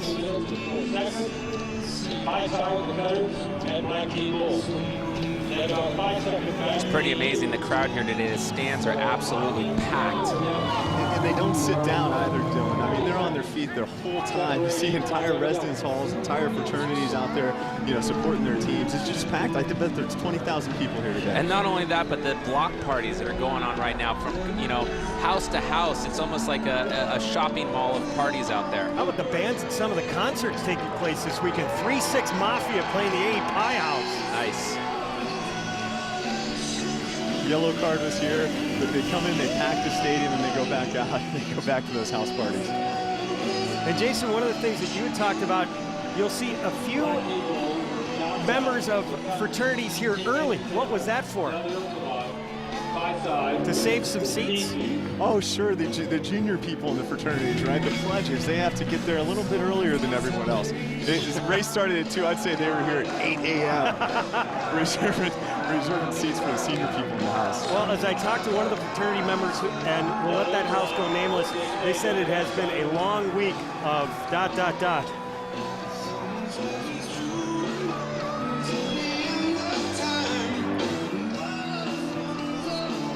Coming across for lap 138, Black Key Bulls, Team Major Taylor. Dodds House in purple, Cutters in white, Phi-Sci in the turquoise. Technically, I guess that would be green. They are the pole sitters. You know, we haven't seen a lot of action yet today, Jason. Really, the only efforts have been mostly done to do these exchanges. You know, we see here the Dodds House and Team Major Taylor really drilling it to set up their riders for an exchange. But other than that, everybody's been pretty content to kind of sit in and wait for the end of the race. Is that common? Is that something that you've seen before? The fun thing about it is it changes every year. Yeah. In 2002, Corleone's didn't attack late in the race, about lap 170, and they do 4 to 5 lap sets each rider, and they just manage to stay off the front. Some years you see as many as 12 teams on the front towards the finish. It really just kind of depends how the race plays out. Phi-Sci trying to give themselves some space. They're looking for an exchange. Again, Phi-Sci's that team in green, and they get the green jersey for being the pole sitter, the fastest team in qualifications. They really do have good exchanges. This is not one of their better ones. But the value in being off the front and getting that gap, even though the exchange wasn't great, it's a completed exchange. The next rider's right in together. Team Major Taylor doing a great job. You know, their guys are really psyched up. And they should be. So much goes into it for them. They've just had a lot of people help out, a lot of great people help out. Courtney Bishop really does a good job of keeping their program together. They have Josh Weir, who was a competitive track racer, and Steve Ballinger. But again, it's that knowledge, and it's the fact that it takes a number of years to build a great team. Looks like we got a yellow flag. There was a crash going into turn 1. Team 24 is involved in that. The bikes and the riders have been cleared onto the infield. Let's take a look and see if we can sort out what happened there. We're under yellow conditions here at Armstrong Stadium. Don't look like a little rubber wheel. What happens when the front wheel of your bike touches a rider in front of you? Yeah, well, you know, I think what happens is you get a little wheel bobble and a little overreaction, and the cinders in your front wheel just slides, and the next thing you know, you're flying over the handlebars. Fortunately, we saw that one guy do a complete somersault onto his back, which is probably better than his head. That's Phi Sigma Kappa. This is their 13th Little 500. 3 rookies on the team. We are still under a caution. 141 laps complete. They have just gone green again. Dodds House, Black Key Bulls, Cutters, 1, 2, 3.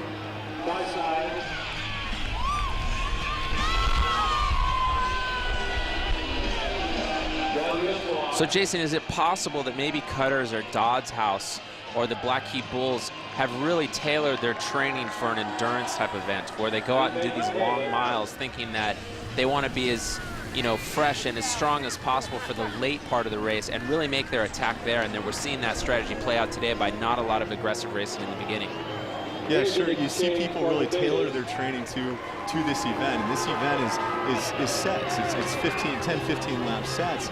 So what they do is they do a lot of interval training. They do pyramids of intervals where you can really kind of push your heart rate up to that higher level and be able to do the longer sets. We're lap 143. I have to admit, Ali Kamura's first set 61. Hans did an incredible first set last year. He lapped the pack. I guess that would be the difference. Sure. That's really one of the better efforts I've seen as a set. That's right. And he really did his best to kind of stay in there, stay out of the crashes, stay at the front, not use a lot of energy. It's kind of a gamble because, you can't get caught up in some of those crashes, but so far it seems to work for them. Black Key Bulls making a move on the insides. Mike Shearer on the bike right now for Dodds House, and for the Cutters, Paul Sigmason. With the 3 strongest riders, actually the top 2 for the Cutters in white, Alex Bishop and Sasha Land. And you're not going to see Alex on the bike much for Cutters from here on in. He's in the pit resting. They're going to let the other 3 riders do a lot of work and just kind of keep this going. The sprinters are resting right now.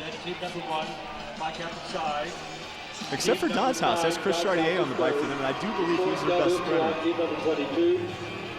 In 5th, team number 5, the Cutters. In 6th, So while these guys are not on the bike, they're in the pits, they're actually riding their stationary bikes. And the reason they want to do that is that they've been out there, they've done a tough set. You don't want to just climb off the bike and sit down because your legs will just fill up with lactic acid. And when you have to get back into the race, your legs are going to feel like giant blocks of cement. How long does it take you to do a lactic flush?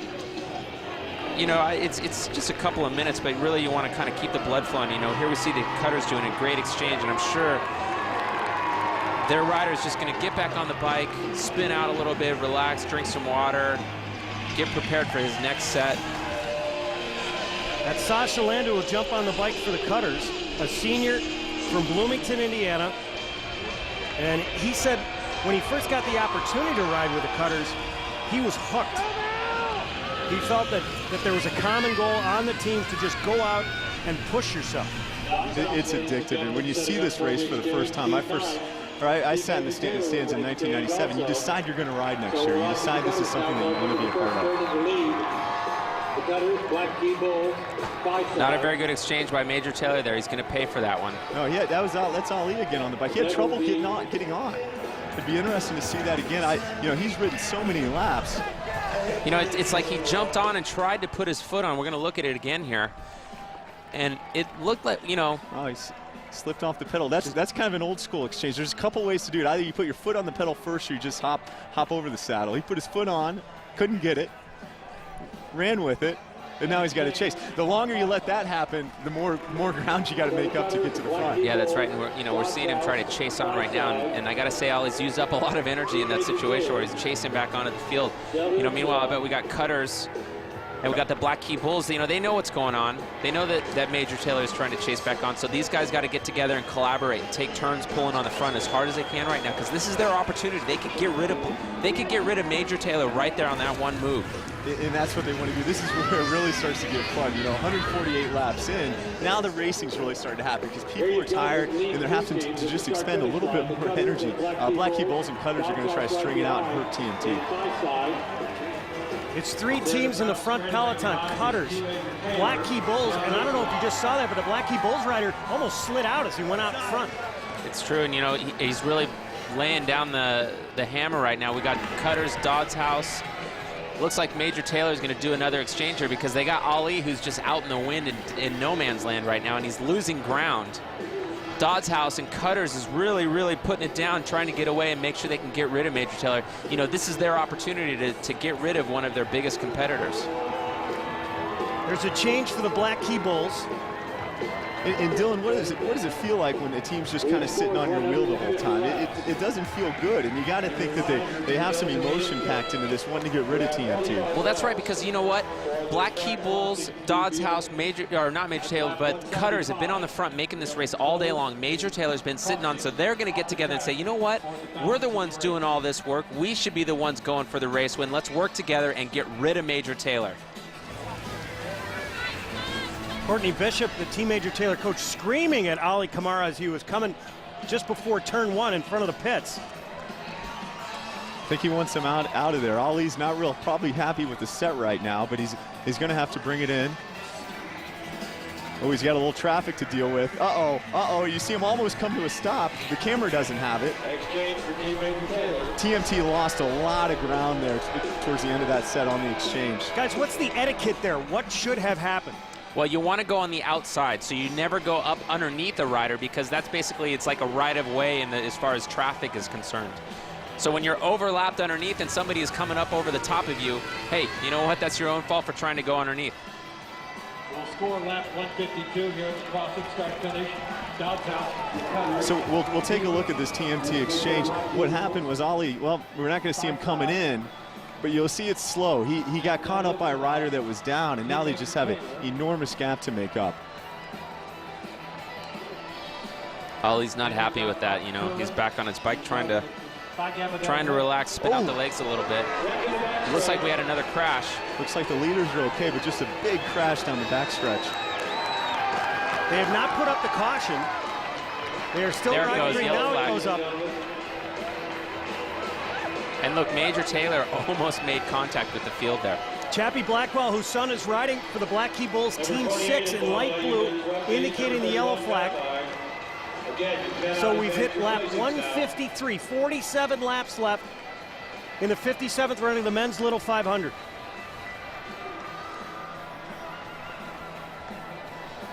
You know, these riders, again, they're looking around, they're trying to pay attention, but these little bobble accidents happen. That you could see it right back there. Somebody lost control of their bike, and it just causes this huge chain reaction accident.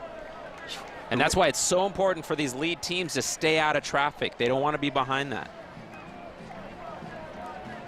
Is it nerve-wracking from their perspective once they catch up to some of the lapped riders just to try and get out of their way? It is, and communication's so important, telling them you're coming through on the inside. Black Key Bulls in the lead, team number 6, 1 hour, 35 minutes and 2 seconds. You know, the rule of thumb is just not to overlap wheels, and I think you saw that on the backstretch. Team number 5. We're under caution here with 154 laps completed at Bill Armstrong Stadium. Come back for the conclusion of the men's Little 500. Welcome back to Bill Armstrong Stadium on the campus of Indiana University, Bloomington, Indiana, the 57th running of the men's Little 500. At this point, it almost feels like a 3-team race with 45 laps left. Black Key Bulls in light blue, Cutters, maybe 4 teams with an opportunity if you include Team Major Taylor. It's Chappie Blackwell, the 5th, who's a senior here, who's on the bike right now for the Black Key Bulls. And Ryan Knapp, one of his teammates, said the other day that he is a great athlete, and if it comes down to the fastest half lap, there is nobody better on the track than he is. He is the 3rd generation that has ridden in this race. His father is working the flags today right at the start-finish line. And his grandfather was a former race starter, a former rider here back in 1951. You know, Joe, we have 3, 4, 5 teams on the lead lap, although we have a pack of riders of about 10 or 15 riders. And what that actually helped out Major Taylor because the field is big. It's bigger even though not all the guys are on the lead lap. Major Taylor was able to take advantage of that and make contact. And they're back in the race. Their riders trying to work their way through the lap traffic back up to the front where we have Dodds House and Cutters and Black Key Bulls really making this race happen. You're taking a look at TMT right now, kind of working their way through some traffic. What's interesting to me, Judd did some work this week. He found out that 3 teams all think they have the fastest sprinter. You know, Dodds House said, Chartier said, I can beat Alex. Alex thinks he can beat Chartier. And then Black Key Bulls saying CT Blackwell's the fastest guy. So I think they're comfortable letting it float out to a sprint. And that's what it may come down to, which will be interesting. It's going to be a great finish, really. Everyone right now, the guys are out there working. They're just trying to get their sprinter to that lead lap at the end. You know, 198. Make sure he's on the bike and ready to go. Here's Feisai for an exchange, bike to bike. Again, a good one, right? Just kind of picture perfect. Get off the front. Steinschik gets back on, and he's going to try to get up there. Good exchange. They've been riding good position.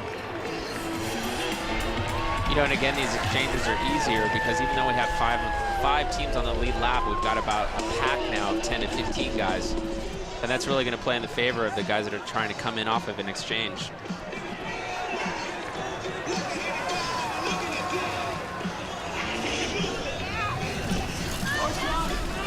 They're coming around for lap 159. Cutters again in white. There's some communication going on with the Black Key Bulls in light blue. Team Major Taylor in pink. So Jason, if we come down to the final laps and we have the 5 lead teams that are all these teams that are on the lead laps, but if they're together with a group of 15, what happens to those other riders that are lap traffic? Do they get pulled out, or are they still in it for the last lap as well? That's a great question, and the officials will help with this, but it'll be kind of communication. The riders that are lapped down, they'll get to the outside, and they'll let the leaders, the 4 guys that are on the lead, off the front, and they'll let them duke it out for the finish. It's really a matter of respect. No one's going to get in the leader's way, and the officials are going to help make that happen. Chief race official being Mike Howard, who's really done a terrific job over the years, kind of keeping this race together and making sure everyone abides by the rules.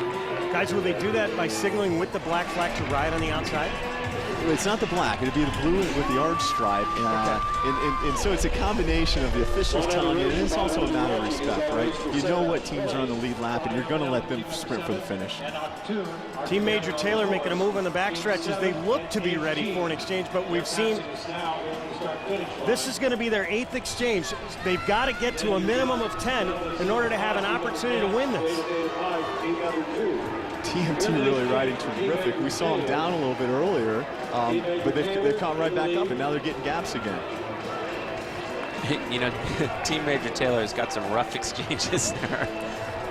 It's obviously something that they could definitely work on, although their riders still getting in the back. It looks like we had a little bit of a tangle on the front side, but nothing too serious. That was more than a bike-to-bike exchange for Beta Theta Pi. You know, again, we see the field kind of spread out, 3, 4, 5 riders wide. That means they're not going that fast. This is a year of the sprinters. I mean, I just feel a really tremendous sprint coming on at the end of this race. I said that the sprinters might be resting their legs. Here's Alex Bishop for the cutters. He's going to be their sprinter. This will probably be his last set, just trying to make sure those legs are still fresh and do a hard set. Guys, with the way the track is, if he goes absolutely hammered down, can the bike and the track handle it? It's a feeling that you've never felt before. When you're on a cinder track, it's loose, you know, and you're going as hard as you can. The key is just to never stop pedaling and to keep that traction, that connection with the track. So here comes a cutters exchange. This will be interesting to watch. He's got a great gap. Huge gap. And Dodds House also doing an exchange up there in the top part of your screen. These guys are just so dialed in. You just don't see them drop exchanges. They have it down to a T. It really goes into all that preparation. And he just did a great job of setting his teammate up. He didn't have to expend any energy to jump back in there. Was he breathing? I think he had 2 fingers in the nose, as we like to call it. He's ready for the sprint. Basically, we're watching 4 groups really in the top 10. 5 together on the course. Guys, if it comes down to a sprint, is ITTs and the way these guys finish, is that the indicator of what it's going to be on the last lap when it comes to a sprint? Is that going to translate? Time trials is a little bit different. Missing out is really the best example of how a sprint's going to shake out. And missing out's an event where the last rider across the line each lap gets pulled out. It's patterned after a track event. Alex Bishop won that this year. You saw it. He sprinted against Chris Chartier, so it's really going to be a rematch of what happened earlier in missing out, I think. 35 laps to go. Here at the 57th running of the men's Little 500. Yesterday, we saw the 20th running of the women's race won by Kappa Delta. So, Jason, we should tell the folks at home the qualifying events, the events that take place with these teams leading up to the Little 500. We have the missing out, we have the time trials, we have the team pursuit. You know, part of those are to qualify for your pit position, to qualify for the actual race. What does the missing out do? Is that just to kind of give some transparency into who's fast and who's not, or what's the purpose behind that event? Yeah, those events happened in the early 90s. There used to be a criterium on campus that all the riders got to take part in. The idea just being, you know, let's give them events other than the Little 500, individual series events, right?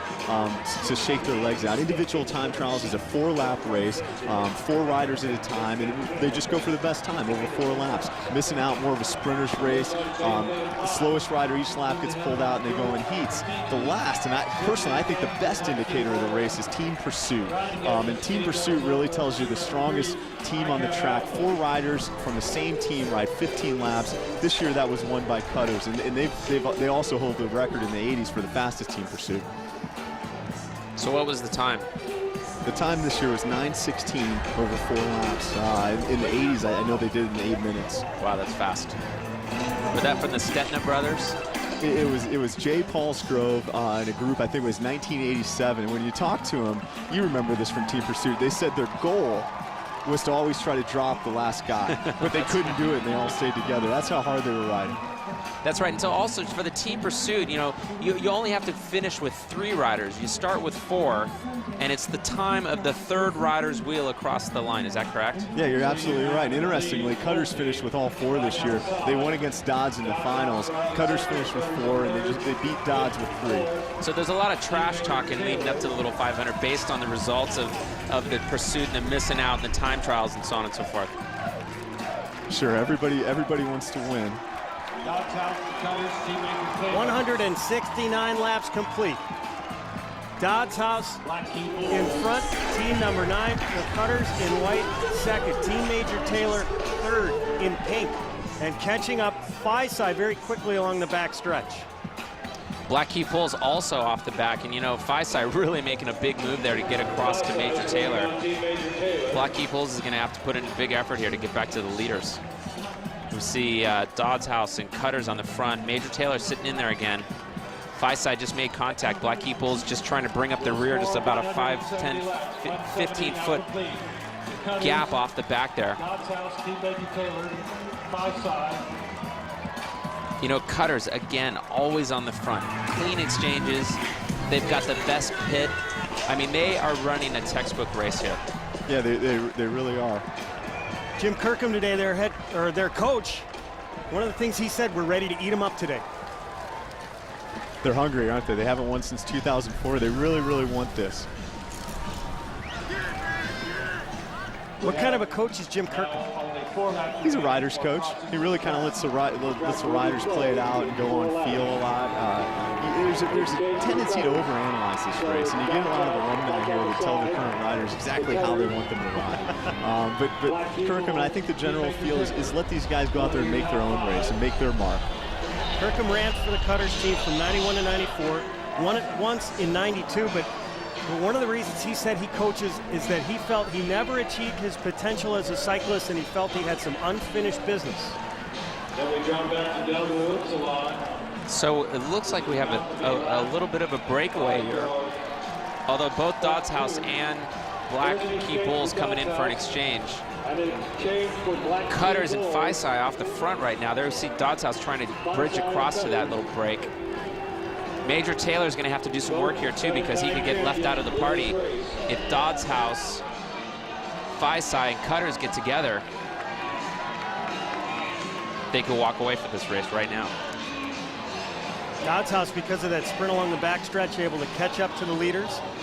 Team Major Taylor doing the same as they come out of turn 3 and into turn 4. And the team that we don't see is Black Key Pulls, and they're closing pretty hard. Jason, 27 laps to go. When do you want your best rider in there? When is your finisher put in? How many laps? Everyone's a little bit different. I think you'll see him. I've seen it as late as lap 198, but I think Common is about 5 or 6 laps to go. I'd say 4 to 6. You know, you want to be on the bike. You want to have time to get your rhythm before the sprint. Right. Do some of the other teams look for that exchange by the other team and use that as an opportunity to attack? Yeah, sure. We hope the pace is going to be super fast at the end. And exactly, you key off the other teams and when they go in. For Team Major Taylor, who's in it not as much as experience as some of these other teams, how will that factor in here in the last 26 laps? It'd be more difficult for them not being on the lead lap at the end last year. The good thing is that they have an experienced rider, Ali Camara. He's done a lot of racing. You know, look for him. Even though he hasn't been there in the little 500, he'll know how to pack a sprinter. You can see him down there just kind of staying loose. Yeah, and his teammate, you know, he's staying in the front, doesn't want to expend too much energy, looking to some of the other teams to help make out that pace. We have the top 5 teams right there at the front. Major Taylor talking their strategy right now. They know exactly what they want to do, but we have the top 5 teams right there. We got the Cutters, Dodds House, Black Key Pulls sitting in third wheel right there. Dodds House and Cutters talking to each other a little bit. Well, if you went to the window and bet the favorites, your horses, or in this case riders, are all still in there. No more crossings. We just heard from the announcer that they closed down the track, no more crossings. So does that also, but that's not for the teams, that's just for everyone else, right? Yeah, it's just for the others. I mean, the mechanics can still shuffle bikes back and forth as needed.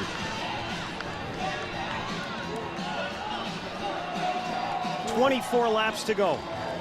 Well, still getting sorted out with 25 laps to go. You know, Black Key Pulls has ridden a great race, and Isaac's really putting his team in position to win. You can see him kind of looking around for a feel. I don't see a lot of aggressive nature, and I see comfortableness with that sprint.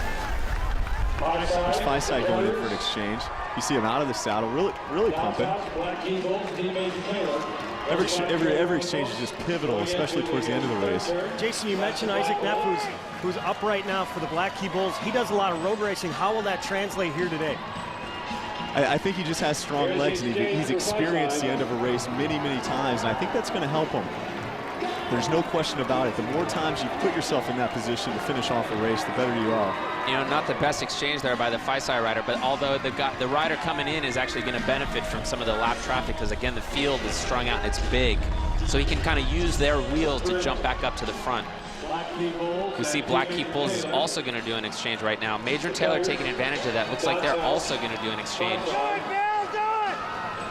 Cutters and Dodds just trying to close the gap to stay close enough. Both critical exchanges here for TMT and Black Key Bulls. Black Key rider exchange, terrific exchange. And TMT with a bike exchange, again, a lot of trouble just getting on the bike and getting going. It's clear that that's something they didn't spend a lot of time preparing for this winter.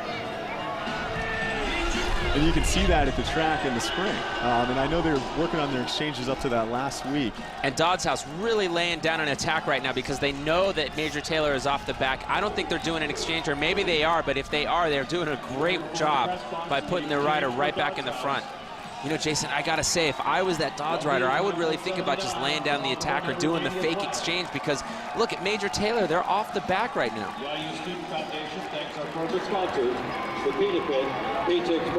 Wait, great exchange by Dodds House. They go right to the front of the pack because of that. Don't lose any ground. Not at all, and he's looking around actually going, where is everybody? And the team that's benefited the most by this slow pace is really Team Major Taylor. That's right. Because they're slow exchanges and they've had to catch a lot, but they've benefited by the slow pace. We're about to hit lap 180. 20 laps left on this quarter-mile track. Just over 50 miles being run today for the 57th running of the men's Little 500, the culmination of the world's greatest college weekend. A lot of teams with a lot of tradition duking it out right now. FiSi with 7 wins and Cutters with 7 wins, all trying to get to that number 8 mark and match Delta Chi with the most all time.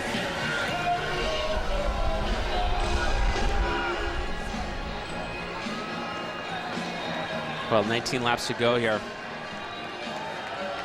Cutters on the front, just doing, you know, making the race again, staying out of trouble. Obviously, so confident in their sprinter. And this is kind of uncommon for the Cutters to let it go down to a sprint. They usually like to be aggressive. And guys, just looking at the pack, Jason, historically, you can maybe talk a little bit about this, that fraternities have only won this race 3 times in the last 10 years. It has been independent organizations or independent teams that have dominated here in the last decade. Yeah, interestingly enough, that's kind of comes as a result of the university, and unfortunately, there's been some incidents in the Greek environment. The houses are no longer on campus. So what happens is a lot of the riders that rode for fraternities go out and form independent teams, and that's the same way that Cutters was founded, Gafambi, Corleones, and so that's why you see the independent teams really thriving. So almost it's as if the fraternities are at a little bit of a disadvantage because they can only choose riders from their house to make up their team, whereas some of these other independent teams like Cutters can really go out and find the best cyclists. It's kind of the paradigm of the university, and you can get in trouble for what other people in your house do, right, even though the riders are, you know, probably working towards the race. And that's really the tough thing about it is how to balance that. Whereas the independent teams, you know, they're going to be around, and they're not going to be at risk. Got Dodds House in the lead. There's politics and everything on. Well, if you're looking at the scoreboard to our right at this point, it's not time-lapse photography. I think they're trying to fix where they are in laps. Now we are on lap 184, according to the count. The PA announcer has just mentioned, Chuck Crabb, that they're at lap 184. Well, this is going to be fun. You see, these may be the riders that are setting up their sprinters right now. It may be a set for them and then a set for the sprinter. It could be 2 more sets, but it's fun because it's really getting down to crunch time. And I mean, this is when it all counts right now. Absolutely. We see the FiSi rider coming in to do an exchange. We got the first 5 teams all together at the front of the peloton here. And that's not the FiSi sprinter, Eric Stajicic. That's Dave Schwier. Look for him to try to set up Stajicic. You know, again, benefiting from these lapped riders. because it makes what's essentially the front of the field a lot bigger. Instead of it just being 5 riders, it's 10 riders, and he can make his way back up to the front using a lot less energy. Jason, if not mistaken, when Cutters won it last in 04, did they do it because of a DQ? Did ATO get disqualified there at the end? That was a very, very controversial finish. Dylan was here to watch it with me. You have to hold your line to the finish, Judd, and you cannot go horizontal. You can't hook or come out on the track, and that's what we saw happen in 04 for Cutters. They were actually hooked. That's right. You know, that's a term that's often used in bike racing. You know, if you're on the front, if you're the lead rider coming out of the last turn, sometimes you might want to take the guy behind you a little bit wide and make his line to the finish a little bit longer. And there's a fine, you know, line between violating the rule and actually trying to slow down the rider behind you. But unfortunately, that year they were disqualified. There's so much adrenaline that goes into the end of the race. You had, you know, that was Chris Vargo for the Cutters and Hans Arneson for ATO. It's just so much fun into it. Here's Black Key Bulls coming in for an exchange. Dodds also looks like they're doing an exchange, but looks like they passed on it. Great exchange by Black Key Bulls, right back in there at the back of the field. That's Isaac Neff for him, or for Black Key Bulls. And Black Key Bulls just fortunate that they almost didn't crash with a rider that was going a little slower pace. Guys, when does the adrenaline start to hit? How many laps? Big crash, awful time. They was looking for the yellow flag here. Yep, so we're out under caution right now. 13 laps to go. All these variables go into it, Dylan. You know, you can't control the yellows, you can't control the wrecks. That's right. You just try to get your team to the finish. Back here at the replay of the crash, somebody just, you know, overlapped wheels again, and you see that chain reaction, and these guys are just tired at this point in the race. It looked like A Pi, Team 14, that went down, and they won this race in the mid-80s.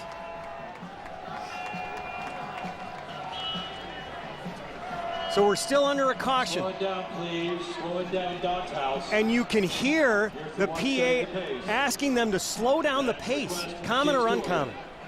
Well, it is common. They want to keep the pace slow, right, so you can take care of the injured riders, and that is the job of the officials, right, to make sure that the pace stays at a consistent level. The teams that are behind Dodds can't maintain their position. Here comes Green, and they're back on with only 11 laps to go. Glenn Spisak, the coach at Dodds House, giving the signal to their rider as he flashes into turn 1. Dodds House first, Cutters in white second, in pink, Team Major Taylor. Black Key Bulls in light blue in fourth, and just moving ahead of them right now, Phi-Sci, green, the pole sitter. Yeah, you can see them both trying to move up a little bit, both trying to get a wheel. This is, for me, is when it really gets fun, because teams are really starting to push the pace a little bit more. Dodds House doing an exchange here. This is going to be a really crucial exchange, because this is their guy for the finish, right, Jason? I think we're one off. That's Dan Houchins. He's looking to set it up. I guess look for their finisher getting on with maybe 4 laps to go. Got it, got it. Houchins is a guy who has won this race before. There are 2 riders on the Dodds House team that have won this race before. Houchins was a guy that back in 03-04 was hit by a car on campus while he was training and actually laid unconscious in a coma for 8 days with an array of complications, but obviously able to come back and ride. And he's got a big gap to make up right now. You see him working hard as the Cutters come in for an exchange. That's going to help his chances of getting back together. Phi-Sci also doing an exchange. Hopefully Cutters, Phi-Sci, and Dodds House will get back together, because we got the Black Key Bulls and Major Taylor sitting on the wheel all day long, is out in the front group right now, sitting on the second wheel as normal. What a spectacular ride that they have had today. And not thanks to some of the exchanges that have not gone, as you mentioned, cleanly today. And the Black Key Bulls, they had the chain that derailed. They had to run their bike in. Black Key Bulls coming in for an exchange. Major Taylor's also coming in for an exchange. Nope, going another lap. This is the first time we've seen them put their nose out in the wind. And they've actually got a gap over the Cutters and Phi-Sci. Dodds chasing with Black Key Bulls. We got 9 laps to go. And this is really when it all gets exciting. It comes down to the finish. Sasha's trying to close that gap on Ali on TMT. They want to put TMT in a tough position. Well, that's right, but Sasha's also got to close this gap, but then set his rider up for the exchange. Sure, he's trying to just ride a terrific last set. Looks like Major Taylor coming in to do their exchange now. So it looks like Ali is not their sprinter. Not the best exchange again from Major Taylor. That looks like Kenny Parks on the bike for TMT. Well, we're getting a report that Team Major Taylor has done a full 10 exchanges, but that is unofficial at this point. Cutters and Faisai off the front. Black Key Bulls trying to catch back up. Dodds House getting caught up in traffic, but we see the Major Taylor riders also catching up with the Dodds rider.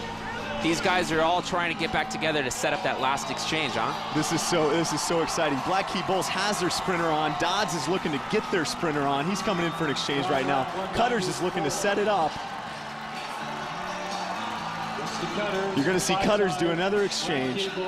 Chris Chartier trying to get out of some of the pack to the lap riders, and he almost bit it, sliding his back tire in. And remember, he's a sprinter right now, so he knows he wants to get together with CT and get settled before those last couple laps. We've gone through 193 laps. And look at Black Key Bulls coming right over the top. Oh, they're doing short sets. This is interesting. He's coming back to Isaac. They're going to do a couple short sets towards the end of the race. Great exchange. Really crucial. Good exchange. Cutters in first. Faisai in second. Team Major Taylor third. Black Key Bulls fourth. And the Dodds House fifth. Oh, and it's all shaking out right now. Faisai is looking to get their sprinter on the bike. Stayacek. Mouth's wide open. He's giving it all he's got. 5 laps to go. Cutters looks like they're poised for an exchange. And it's Alex Bishop, it looks like, who is ready to grab the bike. Great exchange by these guys. I mean, we were talking real little 500 professionals right there with Black Key Bulls. Major Taylor, 3 pedal strokes, and he's right back into the front. And where's Dodds at? Dodds has to expend a little bit of energy right now to catch up, and it's going to come together. He'll have plenty of time to recover. That's right, Black Key Bulls and Cutters having a little conversation there. Again, it's a sprinter's race. These guys, just kind of grouped up, ready to go. Oh, and Dodds House looking to shake it up a little bit. You got to like it. Looks like they might be coming in for an exchange. Who knows? Could be the fake. Oh, that's Shear on the bike. Now he's coming to Chartier. Okay. Getting their sprinter on the bike. 4 laps to go. So Shear, terrific job really getting back together with the group. Yep, he did a great job getting his teammate, his sprinter, into a great position. We've got the 5 riders all together. Dawes just coming right back up to make contact with the leaders. They're along the back stretch, and they all start to group together as Dodds House makes up the ground. And this is exciting. You have to decide whether you want to lead, whether you want to sit on. What are you going to do at this point? And a lot of times in the little 5, it's the team that's the most aggressive. You can win it from the front. You see that a lot. Yesterday in the women's race, we saw a girl come around out of turn 4. It's also interesting to note that the wind isn't that big right now. It's not that high, although it is a tailwind down the finish and a headwind down the backside. So maybe if you lean coming into lap 3, you can be first coming around the lap out of corner 4. We're on 198. What's the conversation going on right now in that lead peloton? Trying to get sorted out. Who gets to be on the sprinter's wheel? Looks like they're going to let Alex lead it out. Just trying to get sorted out, right? These guys are experienced. They know how it's going to shake out. This has essentially come down to a 200-lap Kieran between 5 guys. I mean, these are all true sprinters, so they're as going as slow as they have to go to be in the front. 2 laps to go. Chappie Blackwell IV giving the signal, and it's his son that is in the lead pack. CT Blackwell V. It's got to be exciting. I really think Alex is in the best position here. Dodds House isn't comfortable with that. But the interesting thing is Alex isn't going to let anybody pass him. And the key is the shortest distance on the track is the inside line. And so that's why he wants that inside line. It's also the fastest spot on the track. So if you force the other guiders to go on the outside as we come. This is it. Here they come around for the white flag. They've already started their sprint around this quarter-mile track. In light blue, Black Key Bulls starting their sprint. On the inside, it's White and the Cutters team and Alex Bishop. Absolutely amazing. And these 2 guys are roommates. Alex Bishop on Cutter, Isaac Neff on Black Key Bulls are trying to get around. Here's where we talk about that headwind, tailwind. It's the shortest distance on the inside where the Cutters have it coming out of turn 4. The race is here. It's going to happen right now. The Cutters have a slight edge coming out of turn 4. Coming in on the outside, it's Visay. It's Cutters picking him up and laying him down to pick up the victory in the 57th Men's Little 500. Cutters taking it from the front. They rode a textbook race today all day long on the front. They made the race, took it from the front. That's how you win the Little 500. You saw him ride a good tempo, and then he stood up off that saddle and he really accelerated coming out of turn 4. You know, Jason, I didn't know if he had it, you know, because the other guys were starting to come up behind him, but he had a little punch left, huh? He had something left for that last 10-meter jump. He had a little punch, and without a lot of without a lot of grade or angle on the track like you'd have on the velodrome, you can actually win it off the front. You're not getting a big pull by coming around the outside. A tremendous job by Alex Bishop and the Cutters. That's their 8th win. Well, here in the student paper, there was a big headline and a big front page, and there was a picture of Alex Bishop as we take a look at the last sprint. And one of the question marks was, is Alex Bishop the next big thing? This year he certainly is, and Alex has told me he wants to upgrade. He wants to be a Category 1 elite racer and go on and do more things in cycling. Incredible. Very aggressive, you know, and a lot of confidence to really take this race from the front with 2 laps to go. Staying on the inside where it's fast, in the wind, knowing that everybody is sitting on your wheel, but realizing that you're confident enough that you can take the sprint on the last lap. For the Cutters team, this is their 8th win all time to tie them with Delta Chi for first overall in victories in Little 500 history. And this was a team that was started by Delta Chi riders who were essentially disenfranchised from the fraternity. This is their first win since 2004. They also won it in 2000 and in 1997. So 4 wins for the Cutters team in this decade alone.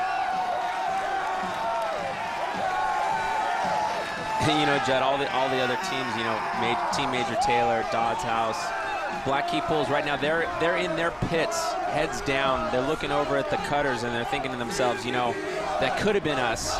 But I guarantee you they're thinking about next year already. They're saying, you know what? We're going to come back here next year and win this race. Of the teams that we saw that were essentially on the lead lap and on that lead peloton, there were maybe only 2 or maybe 3 that were flawless today. Cutters was one of them. The Black Key Bulls, you just wonder what the chain derailment and having to run in the pits, what sort of impact that had, if any, at the end. And Team Major Taylor, a heroic effort, but they had to catch up so often because of bad exchanges. Well, that's right. You know, we see that the all-time winner leaderboard here, Delta Chi with 8, Cutters with 8, Phi Kappa Psi with 7, and Phi Gamma Delta, also known as Fiji, with 6. But you know, you're right, because what happened is we saw that Major Taylor had a strategy, but they had their exchanges weren't that clean. They had to make up a lot of ground. They had to spend a lot of extra energy, and you know, that really makes a difference at the end.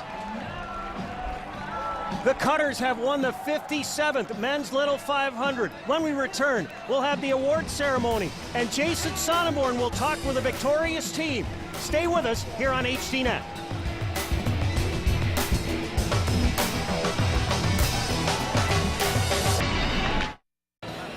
Our scoreboard, ladies and gentlemen. Welcome back to Bloomington, Indiana, the campus of Indiana University, the 57th running of the Men's Little 500. Victorious today, the Cutters team. It was a sprint at the end. Cutters beating Phi Kappa Psi. They were on the pole. Black Key Bulls in only their 2nd Little 500, moving up to 3rd. Dodds House was 4th. Team Major Taylor, a spectacular effort today, finishing 5th. I want to go back, Dylan, to one of the comments Jim Kirkham, the Cutters coach, said earlier this week. He said we needed to ride a creative race, when to pull off, when to get back up to speed. It was that, in addition to the skill and the strength of those riders, that won it for him today. Well, you know, you could really see the experience play out in the Cutters team today. I mean, they chose the right pit. They had really clean, efficient exchanges. They rode at the front all day long. They stayed out of trouble. They had a very clear-cut strategy about how to win this race, and they executed very, very well. It's a remarkable organization because considering the 8 wins that they have since forming as an independent team, and they formed out of Delta Chi, who themselves have 8 wins all time. Coca-Cola, Bosch, and our title And we've got an update. It looks like in a photo finish, Dodge will actually move up and they will finish third in today's race. But all of those teams had an opportunity at the end. Absolutely. You know, we saw the race come down to 5 teams.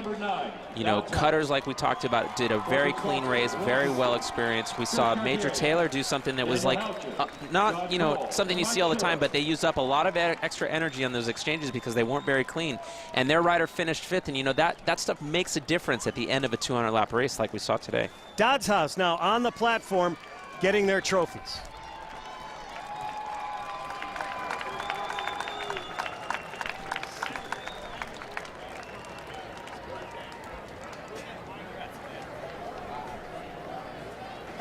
Dodds House, our 3rd place team. Finishing as the runner-up today. Team number 1, Phi Kappa Psi, corporate sponsor, Verizon. Brian Adams, David Schwer, Michael Siegel, and Eric Stasic.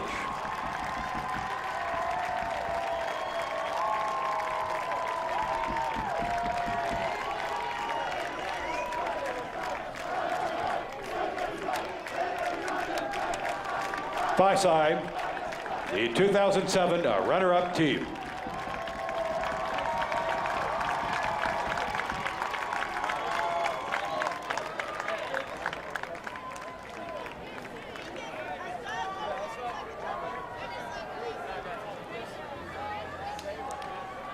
And now we have our second 8-time Little 500 Men's Championship team. The Cutters coming to the platform with their 8th championship, matching Delta Chi.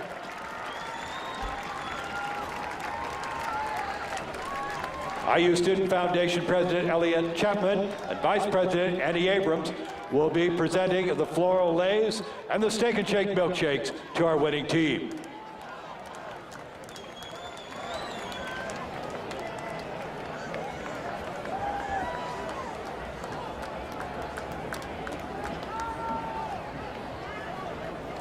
Alex Bishop, David Coughlin, Sasha Land, and Paul Sigfusson on the stage, the riders today in this 57th Men's Little 500 for the Cutters.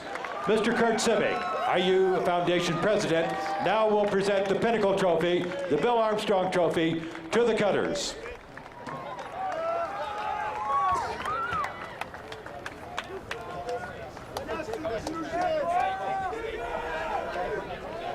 And of course, this race modeled after the Indianapolis 500. Here's Mr. Tony Bierman from Borg Warner to present the replica Borg Warner Trophy to the Cutters.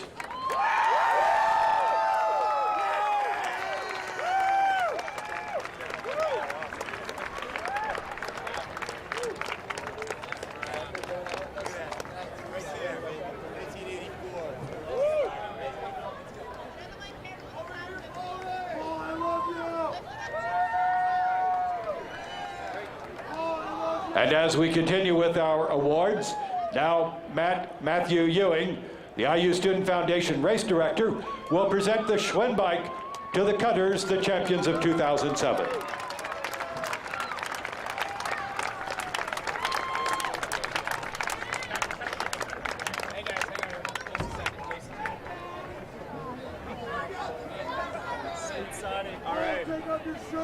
All right, I'm here with the Little 500 champions, the Cutters. Paul, Dave Coughlin, Sasha Land, Alex Bishop. Alex, you won it on that last straightaway. What was in your head the last lap? Ding, fries are done. David, this is number 8 for the Cutters. You matched Delta Chi with most all-time wins. What does it mean to the Cutter tradition? Oh, guys, unbelievable. I can't even talk right now. Oh, man, just seeing Alex on that last lap, we just knew he had it right there. It's unbelievable. We fought hard today. And Sasha, you've had a great season of training. What really went into this for you guys? How did it all come together? Just out here having a good time. I love doing this. Love doing it. Congrats to all you guys. 8 wins for the Cutters, most all time, matching Delta Chi.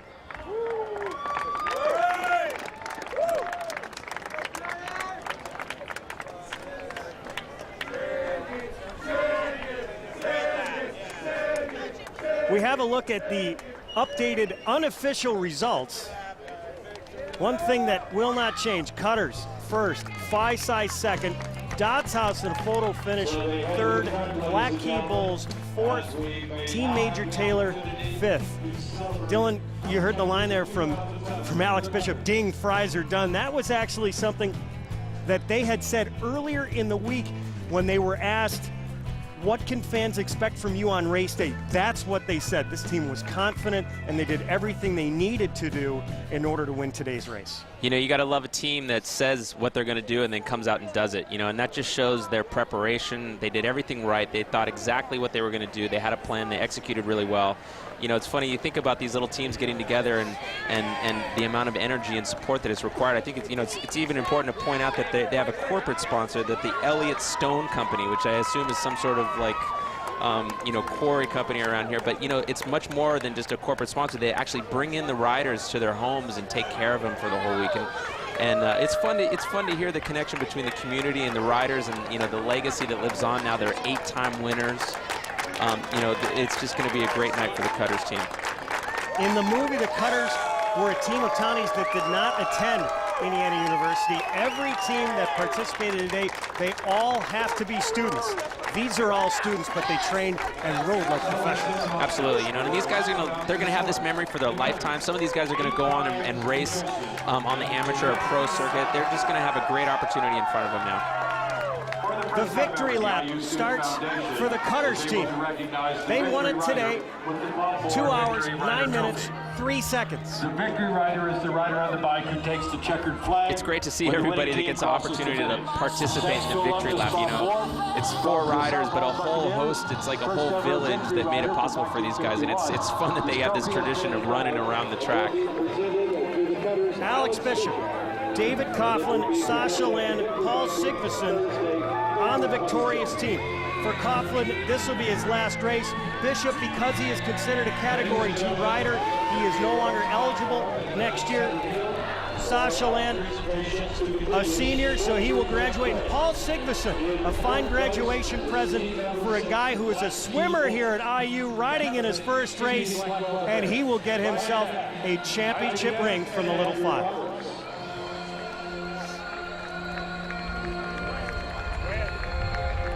The Black Key Bulls, 4th place.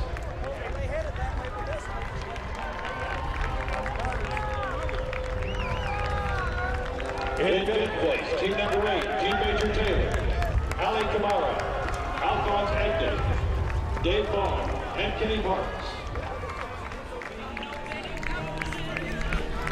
An absolutely spectacular day here on the campus of Indiana University here in Bloomington. Yesterday we saw a terrific victory for Kappa Delta, their first as a sorority in the 20th running of the women's race.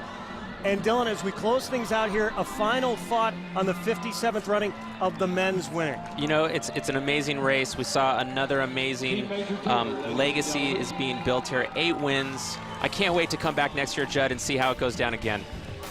You have been watching HCNet's exclusive high-definition coverage of the men's 57th running of the Little 500. The executive producer of HCNet and the producer of today's show has been Daryl Ewald. Directing our spectacular HD pictures, Michael Sheehan. Feature producer, Johnny Galpin. HCNet remote engineering by Danny Neighbors and Eddie Martinez. Production manager, Angela Setagarvin. Thanks to the rest of our great crew here in Bloomington, and a special thanks to the staff and students from Indiana University and the Student Foundation for all of their help today. For my partners, Dylan Casey and Jason Sonnenborn, I'm Judd Surratt.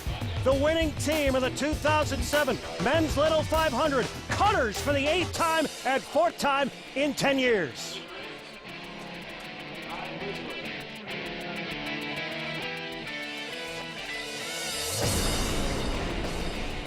You've been watching an exclusive high-definition presentation of HDNet.